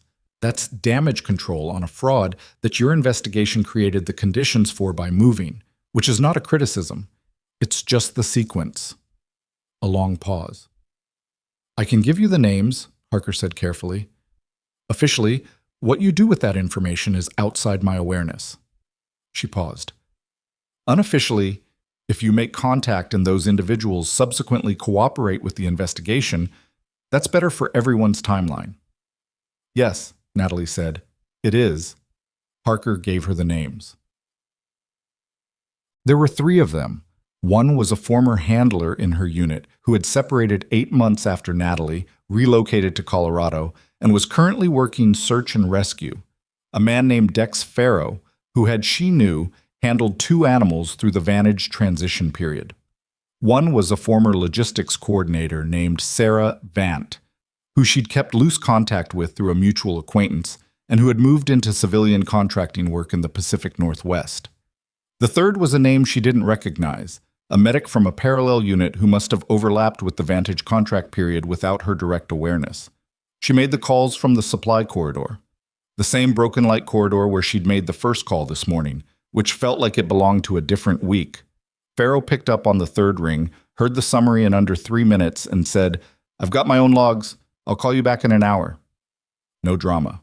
Just the particular efficiency of someone who has also, it turned out, been quietly waiting. Vant didn't pick up. Natalie left a message with enough specific information that she'd understand what it was and call back. The 3rd name, the medic, had a disconnected number. She flagged this for Price and let the investigative team run it through channels that could find current contact information faster than she could. When she came out of the supply corridor, the clinic had shifted into its late afternoon configuration. The last regular appointment of the day was being processed at the front desk. The overhead fluorescents in the main corridor had cycled into their evening brightness setting, slightly warmer, slightly less clinical. Jenny was shutting down her desk, and the intern was doing kennel rounds with the focused determination of someone who has had an extremely unusual day and has decided that cleaning water bowls is a restorative act. Voss was in the corridor. She was standing with her arms crossed and her reading glasses on her head, and the expression of someone who has been running a clinic through an extraordinary operational situation and is taking a moment to assess where things stand. She looked at Natalie with the direct diagnostic attention of a person who deals in physical realities. "You should eat something," Voss said. "You haven't since this morning." It was such a specific, practical observation, so entirely outside the register of everything the last several hours had contained, that Natalie stood with it for a moment. "I'm fine," she said. "That's not what I said." Voss's voice was not unkind. "There's food in the break room. Actual food, not just Marcus's energy drinks. Go eat. The federal agents are not leaving, and neither is the shepherd, and you being functional for the rest of this process is better for everyone, including the investigation." She paused. "Go." Natalie went. The break room was empty except for the bad coffee smell and a container of leftover soup that someone had brought in that morning and left in the refrigerator. She heated it without paying attention to what kind it was. Sat down at the table with the wobbly leg. Ate.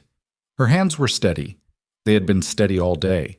She was aware of this with the same kind of awareness with which she registered her own heartbeat during difficult clinical procedures. Not reassurance, just information. The steadiness was not evidence that she was fine. It was evidence that she had trained herself not to shake in situations where shaking interfered with function. Those were different things. Cole appeared in the break room doorway. He looked at the soup. He looked at the chair across from her. He said, "Is there more of that?" "Check the fridge." He found a second container, heated it, sat down.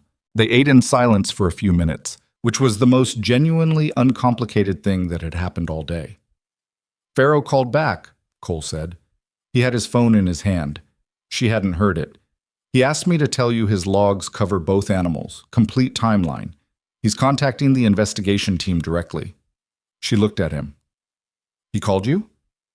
"He couldn't reach you." A pause. I gave him my number when you were in with Harker the second time, in case. He said it without elaboration, and she received it without making it into something larger than it was, because that was apparently how they were both operating today. Thank you, she said. He nodded. Outside the break room, footsteps in the corridor. Multiple sets, moving with the compact urgency of people who have somewhere to be. Harker's voice too low to distinguish words. Cole looked at the doorway. That sounds like a development. It does. Neither of them moved immediately.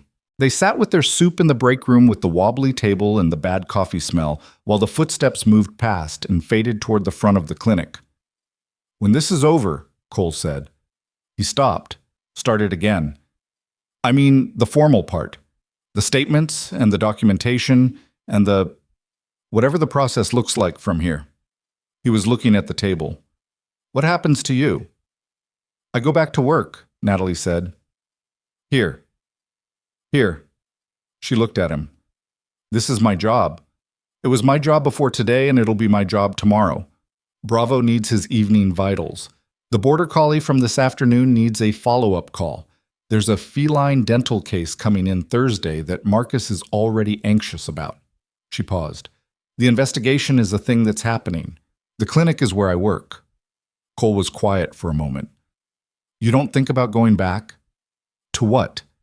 He held her gaze, an honest question, not a leading one. No, she said, and it came out clean, without the weight of a complicated decision. Just a fact that had already been settled, probably for longer than she'd consciously acknowledged. That part of my life ended. What I took from it... She stopped. This is what I took from it. He nodded, slowly. Price appeared in the break room doorway. He had the look he'd had when he brought her the laptop, the look of someone carrying information that needed to land in the right place quickly. Reed's full cooperation statement is in, he said. Harker needs you both in the conference room. He paused. There's something in the statement you need to hear before the formal briefing. Natalie set down her spoon. Cole pushed back from the table. They followed Price down the corridor toward the conference room where Harker was standing with the door open and the expression of someone who has received a complete picture and is deciding how to present the part of it that changes the shape of everything else. Natalie stepped through the door. Harker had the full Reed cooperation statement on the table, and next to it a secondary document, a financial record with a federal audit header pulled from Vantage Assessment Group's contracting files. It showed payment structures, disbursement schedules, invoicing records. And on the third page, highlighted in the way investigators highlight things they want you to see immediately, a recurring payment from a Vantage Assessment Group subsidiary account to a private consulting firm registered 18 months ago. The registered agent of that consulting firm was a name Natalie had never heard, but the beneficial owner listed in the registration filings, the person who actually controlled the account, was a name she had. She had seen it that morning on the authorization signature of a federal contract approval document in Harker's folder in the clinic's reception area when this day had still looked like it might be about one man and one compromised contract. The beneficial owner of the account receiving payments from Vantage Assessment Group was not Harwick. It was not Reed. It was the senior officer who had reviewed Natalie's original complaint 3 years ago, determined that the contractor's certifications were sufficient, and closed the file. The officer who had been her direct chain of command, the officer whose career had advanced significantly in the 3 years since. Natalie stood in the conference room of Iron Gate Veterinary Medical Center in Harlow, Montana, and looked at the name, and understood that the thing she had submitted to 3 years ago, the institutional wall, the closed file, the determination that her concerns were noted, had not been bureaucratic failure.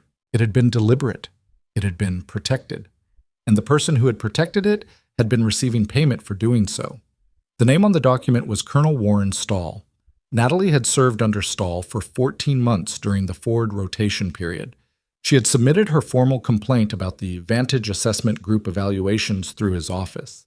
She had watched him review her documentation across a desk that had a framed unit citation on the wall behind it and a coffee mug from a university she couldn't remember.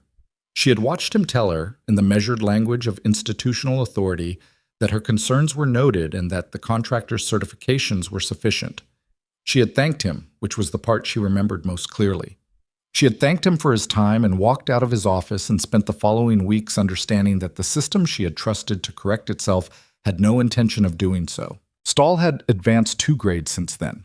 He was currently a senior contracting authority with oversight of multiple active assessment programs. His signature was on contracts. His clearance level gave him access to things that Reed had needed borrowed credentials to touch. He had been receiving payments from a Vantage subsidiary for at least 18 months of the period during which the fraudulent evaluations were conducted. Natalie looked at the financial record for a long time. Not with shock. Shock had somewhere to go, and this had nowhere to go, because the shape of it was something she had half known for 3 years without the ability to name it. The wall she had run into had felt too solid for individual failure. Institutional failures have a specific texture, and what she'd hit in Stahl's office had felt different, denser, more deliberate. She had been right about that, she just hadn't been able to prove it. Now someone else had. "When was this identified?" she asked. Her voice was very even. "Reed gave us the subsidiary account in the second hour of his cooperation statement," Harker said. "The beneficial ownership filing was public record, registered in a state with minimal disclosure requirements, but public. It took our financial analyst 40 minutes once we had the account number." She paused. "Reed said Stahl was the architect. Harwick ran the operational side, the evaluations, the falsified clearances. Reed provided contracting access and archive manipulation. Stahl provided institutional protection and, when necessary, the authority to bury incoming complaints." "Mine specifically," Natalie said. "Yours specifically." Reed confirmed there were 2 others that went through Stahl's office during the contract period. Both closed at the review stage. Both with the same determination language. She held Natalie's gaze. "You weren't the only one he shut down." Cole was standing behind Natalie. She could feel him processing this. The particular quality of stillness that was not passivity, but containment. The same thing she'd observed in him all day when something required him to hold anger in a form that didn't break things. "Where's Stahl now?" Cole asked. "Federal investigators contacted his office 40 minutes ago," Harker said. "He is currently being asked to make himself available for questioning." A careful pause. "Unlike Reed, he has not cooperated. He invoked legal representation immediately." "Of course he did," Cole said. Quiet, flat. "That's his right," Harker said. "It also tells us something about how prepared he was for this possibility. People who invoke counsel immediately in the first contact have usually thought about what the first contact would look like." She paused. "His preparation didn't account for Reed, or for the document forensics, or for the financial trail." She looked at Natalie. "Or for the fact that someone kept 3 years of documentation in a format that could be produced intact and authenticated within a single business day." Natalie absorbed this. "The fabricated document with my name," she said. "The beneficial ownership trail directly implicates Stahl in the obstruction. It's not just the original fraud, it's the active interference with an ongoing federal investigation. The archive modification happened 11 days ago, which puts it inside the current investigative period." "Yes," Harker said, "which upgrades the exposure significantly. What's the realistic timeline?" Harker was quiet for a moment, which was its own kind of answer. Federal processes move at the speed they move, and no one in this room had the authority to change that. "The evidentiary picture is strong. The cooperation from Reed is comprehensive. The document forensics are clean." She paused. "I'm not going to make you a promise I can't keep about how fast the institutional machinery moves on a case involving a senior officer, but I can tell you that the evidentiary picture we have tonight is the kind that doesn't get smaller over time." "It gets bigger," Natalie said, "because that was how these things worked when they finally broke open." The documentation she'd provided connected to the cases Dex Farrow was producing from Colorado, which connected to whatever the third name, the medic, would bring in once the investigators reached him. 63 animals, 3 dead from euthanasia decisions made without accurate medical history, 11 total gone. Handlers who had trusted the system, families who had taken in animals they were told were healthy. It was a very large structure that had been held together for a long time by Stahl's authority, Reed's access, and Harwick's willingness to sign things he knew were false. Now it was coming apart from every direction simultaneously. "I need to make a statement about Stahl specifically," Natalie said. "His direct role in closing my complaint, my interactions with him during the review period, everything I remember, in the sequence I remember it." She looked at Harker. "Tonight, if that's possible." "Tonight," Harker confirmed. "Price will set it up." The formal statement took 2 hours and 40 minutes. It was not dramatic in the way that things in this day had occasionally been dramatic.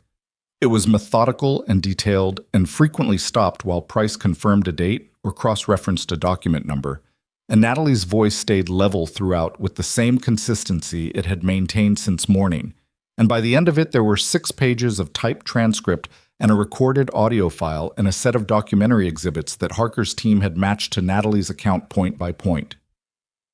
When it was done, Natalie sat in the conference room for a moment after Harker and Price stepped out. The table still had its wobble. The chairs were still mismatched. The overhead light in this room had a faint flicker at the far end that nobody had noticed until the room got quiet enough to notice small things. She put her hands flat on the table and looked at them. 31 years old. A clinic in Harlow, Montana, with a kennel room that smelled of antiseptic and anxious animals, and the slow work of things being repaired. A record that was, as of tonight, fully visible and fully countered and attached to an investigation that was going to grow in the months ahead into something several sizes larger than what it had started as this morning. She thought about the version of herself that had walked out of Stahl's office 14 months into her service, carrying a closed file and the particular kind of exhaustion that comes not from work, but from understanding. That version of herself had known, with the specific clarity that angry and experienced people sometimes arrive at, that the documentation was the only thing she could control. She couldn't make the system correct. She couldn't make Stahl honest. She couldn't reach back through the chain and make the animals that had already been cleared and placed have the medical care they should have had. She could keep the records. She could be ready. She could wait for the moment when someone with more institutional reach than she had decided this mattered enough to pursue. And she could do her job in the meantime, not as a consolation, not as a retreat, but because the work itself was real, and the animals were real, and what happened in her hands on any given day. Bravo pressing his muzzle into her palm, the border collie with the fence injury holding still for sutures, the dozens of small, unremarkable acts of clinical care that filled the hours. That was real too, regardless of whether anyone in a position of authority acknowledged it. She had not been waiting to be seen. She had been waiting for the evidence to be enough. It was enough now. She got up from the table and went to check on her patient. Bus. Bravo was standing in his kennel, not distressed, standing with the careful, exploratory quality of an animal testing its own weight, trying out what the body feels like when a significant portion of a long-running constant is removed. He was putting measured pressure on the left hindquarter and monitoring the result with the grave, systematic attention of a working animal running a self-diagnostic. Cole was on the floor watching him. "He's been doing this for about 20 minutes, Cole said. Just standing, shifting. Like he doesn't quite believe it yet." Natalie crouched near the kennel. Bravo's eyes found her and held. She put 2 fingers through the wire, and he came to her again, the same as this morning, unhurried and certain. "He doesn't," she said. "It'll take a few days for his nervous system to recalibrate to the new baseline. He's been compensating so long that the absence of the compensation is its own kind of unfamiliar." She watched him. "He'll figure it out." Cole was quiet for a moment. "Stahl." "Yes. He's going to have lawyers." "He has lawyers right now," Natalie said. "He'll always have lawyers. That's not the same as having a viable defense against a financial trail, a full cooperation statement from his co-conspirator, forensic document evidence, and an authenticated original complaint from 3 years ago that proves he received and suppressed it." She paused. "Lawyers are more useful when the evidence is ambiguous. This isn't ambiguous." Cole looked at his hands. They were large hands, scarred across the knuckles. In the way that hands get scarred when they've done physical work in difficult conditions for a long time. He turned them over once, like he was checking something. "He signed Bravo's retirement processing," Cole said. "The full package. If his signature is on the evaluation authorization chain, it will be reviewed as part of the investigation. If he had any direct role in approving Vantage's involvement in Bravo's specific case, that's additional exposure. She met Cole's eyes. Every record with his signature on it is going to be examined. That's going to take time, but it's going to happen. Cole nodded, slow. I keep thinking about what I would have done, he said, if I'd brought Bravo in 6 months ago, a year ago. He stopped. I almost did. In the spring. He was having a bad week and I almost brought him in, and then he rallied, and I thought... He looked at Bravo. I thought he was fine. He was managing, Natalie said. That's different from fine. But the difference isn't always visible from the outside, especially with animals that have been trained to make it invisible. She paused. And you brought him in today. That's the decision that's in front of us. Cole looked at her directly. Does that make it okay? No, she said, but it makes it the beginning of something better. She held his gaze. That's all any of us get, the next decision in front of us. He held that for a moment. Then something in his face loosened. Not collapsed, not broken, just released. The particular release of someone who has been holding themselves at operational tension for a long time and has arrived somewhere that doesn't require it. He needs a surgical consultation, he said. Thursday, if you can make it work. Voss has a specialist contact at the regional center who can see him this week. She reached through the wire and let Bravo make the decision about contact. He pressed into her hand. The surgical assessment will determine whether we're looking at repair or replacement. Either way, the rehabilitation is several months. It's not going to be fast. I know. He said it without resistance. Whatever it takes. She nodded. That was the right answer, and he knew it, and she knew it, and neither of them needed to make more of it than it was.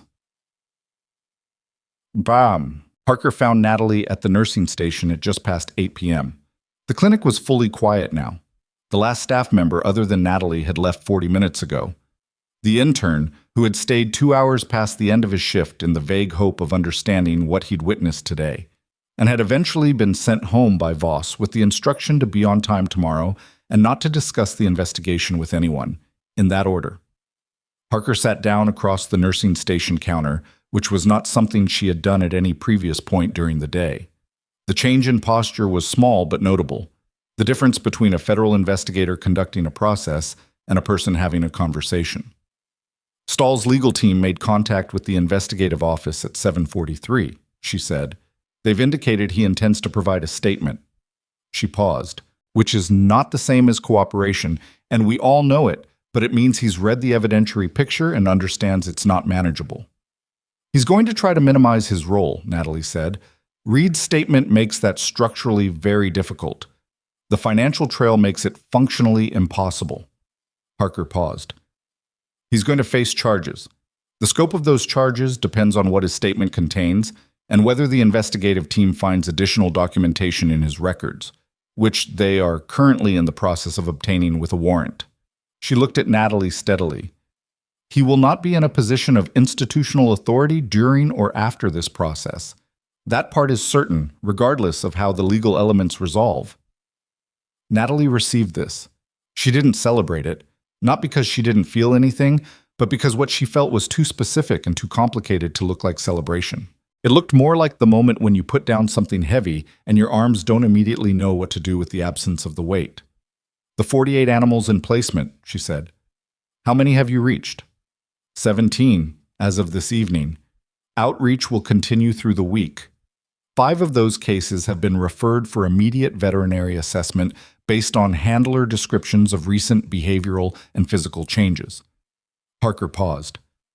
We're coordinating with regional veterinary centers. If you're willing to serve as a clinical consultant on the assessment protocols, what to look for, how to approach evaluation for animals with strong handler bonds and potential pain masking, we'd like to formalize that.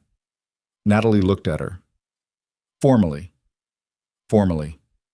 With compensation and a proper consulting agreement and all the apparatus that implies. Parker's expression was about as close to dry as it got.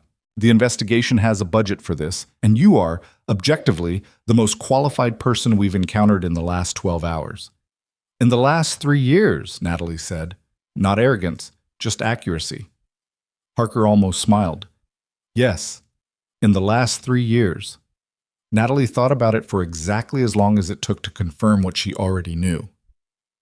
Yes, she said. I'll do it. But Cole left at 9:30 after the evening vitals were logged and Bravo was resettled and the surgical consultation was confirmed for Thursday.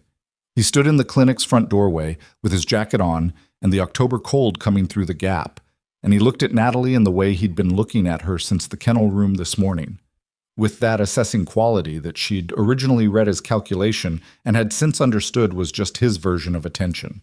He was a person who looked carefully at things. He'd looked carefully at her all day. I'll be back at 7, he said, for morning vitals. 7:15, she said.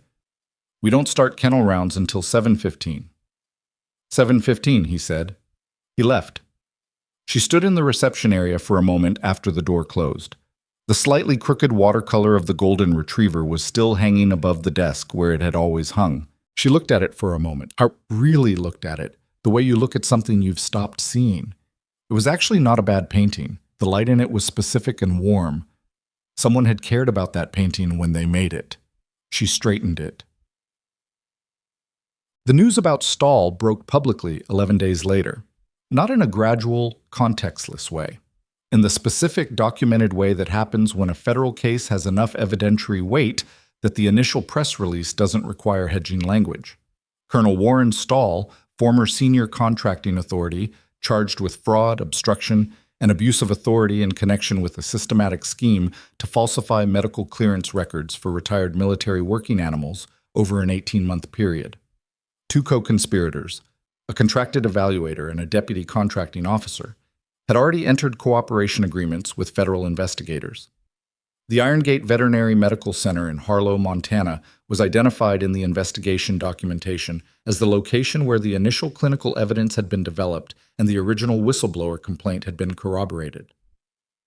Natalie read the press release on her phone during her lunch break. She read it twice, not because the information was complex, but because she wanted to hold it long enough to be certain it was real.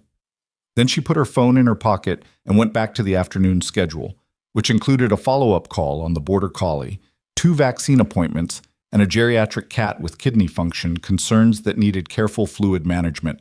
Dex Farrow texted her that afternoon. 2 words. About time. She texted back. Yeah. Sarah Vant called the following morning. She had seen the coverage, had received her own contact from the federal investigators, and had found in her own records documentation she hadn't known to keep but had kept anyway, in the unexamined way people sometimes preserve things whose significance they can't yet name. She was shaken and angry, and underneath both of those, the particular complicated relief of someone who has been carrying a doubt about a thing they witnessed and has been told, finally, that the doubt was correct. Natalie talked to her for 40 minutes. Not as a witness preparing for an investigation, just as a person who understood what it felt like to have known something true for a long time without being able to prove it. I kept thinking I was wrong, Vant said, that I didn't understand the process well enough, that there was some piece of the clearance system I was missing that explained what I'd seen. I know, Natalie said. It's easier to believe you don't understand than to believe the system is broken. Yes, Natalie said. It is. She paused. You weren't wrong. You didn't misunderstand. You were a person looking at something real and being told to look away. Vant was quiet for a moment. Does it feel like justice? She asked. Now that... She stopped. I don't even know what I'm asking. Natalie thought about it genuinely. Not the reflexive answer, not the clean response, but the actual answer. It feels like accountability, she said, which is the real thing.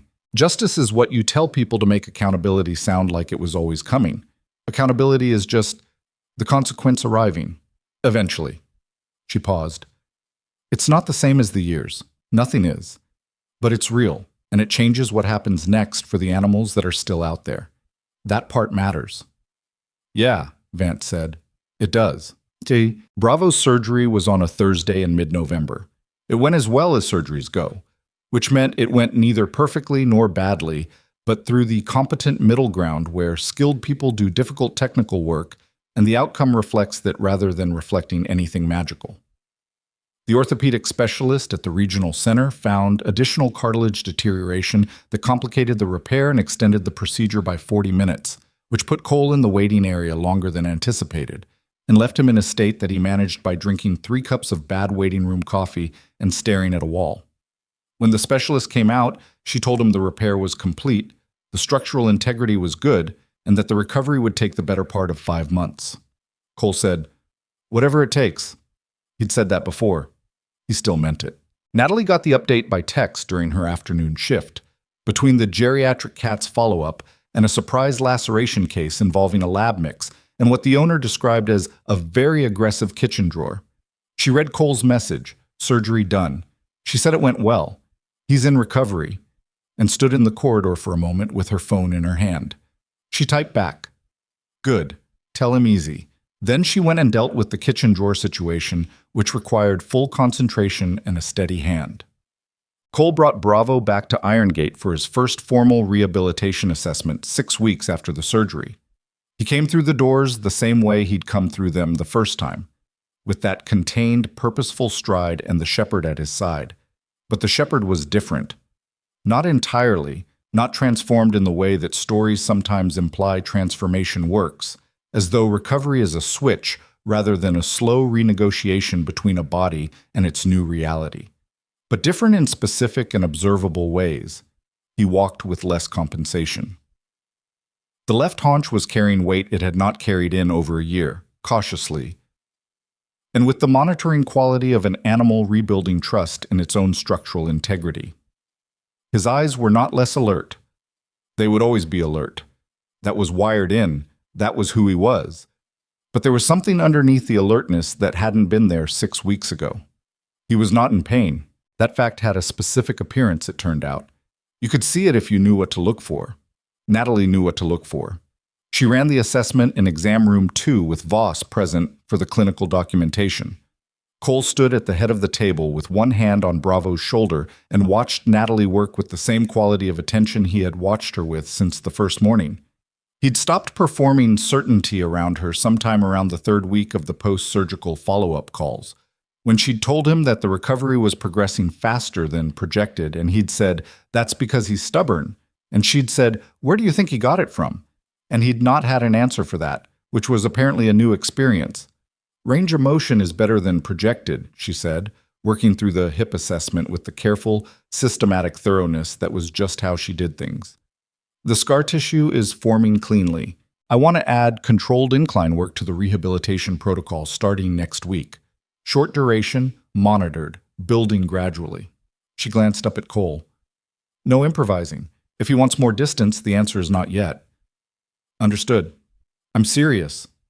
"I know you're serious. I said I understood." Bravo turned his head and looked at Cole with the expression dogs produce when they are monitoring a human who is being gently managed by another human and find this interesting.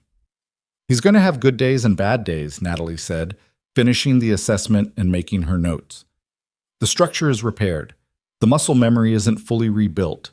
There will be days where the leg is tired and he favors it, and you'll think something has gone wrong.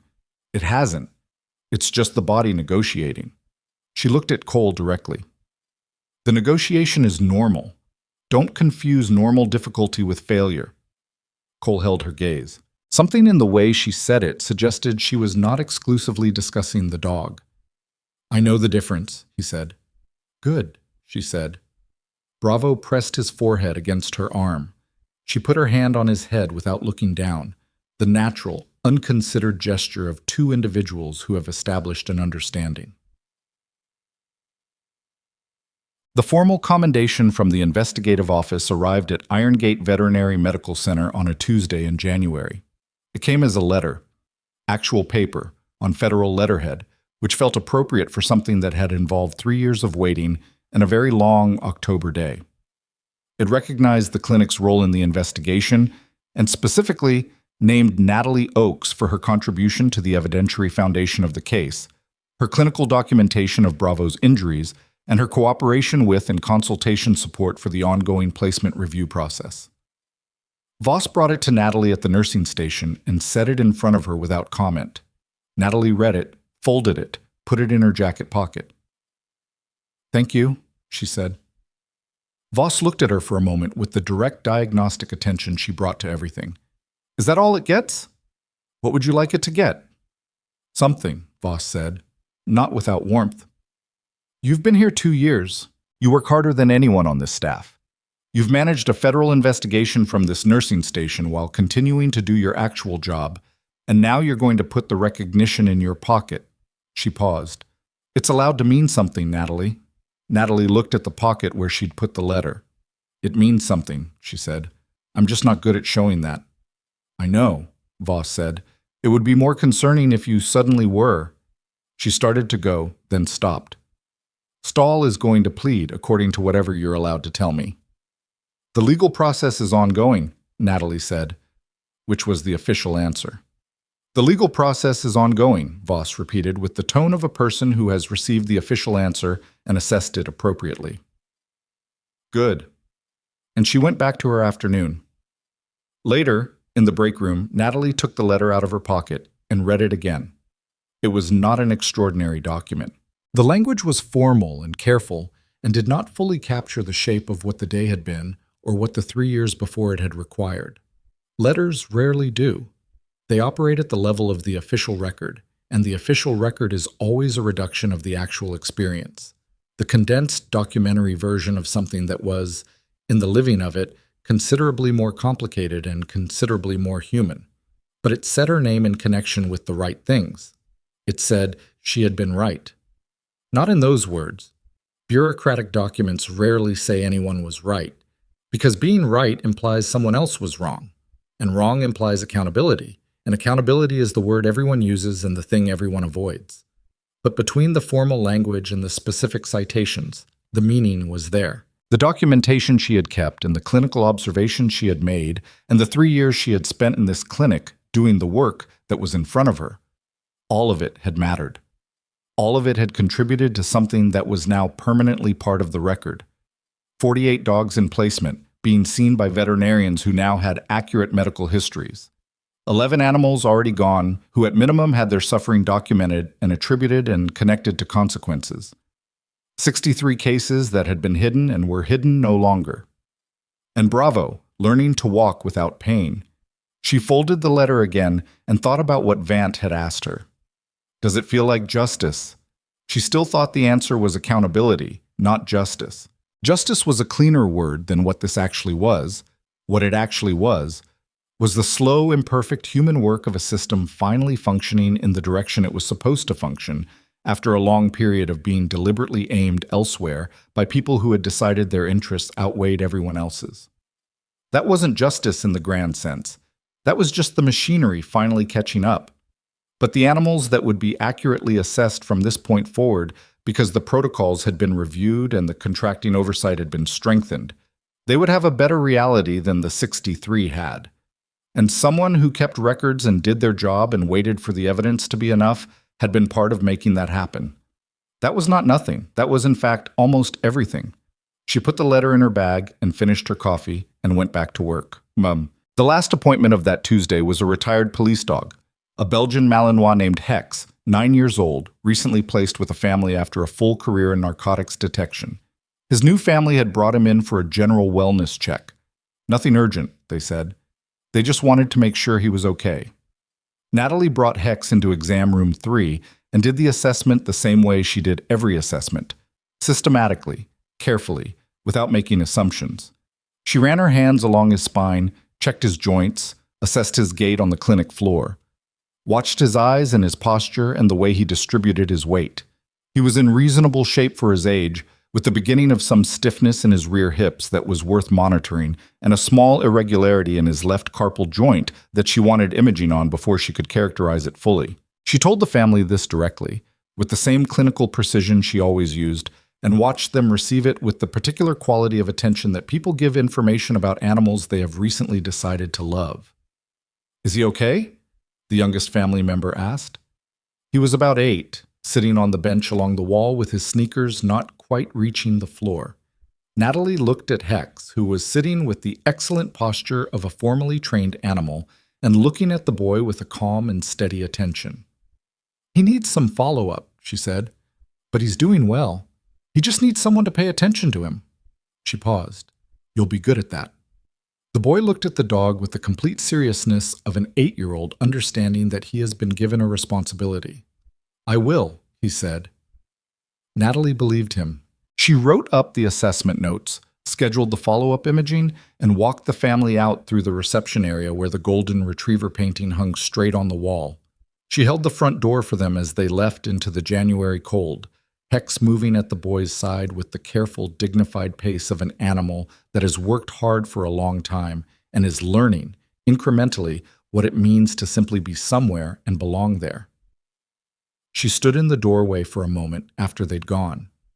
The parking lot of Iron Gate Veterinary Medical Center in Harlow, Montana, was exactly what it had always been.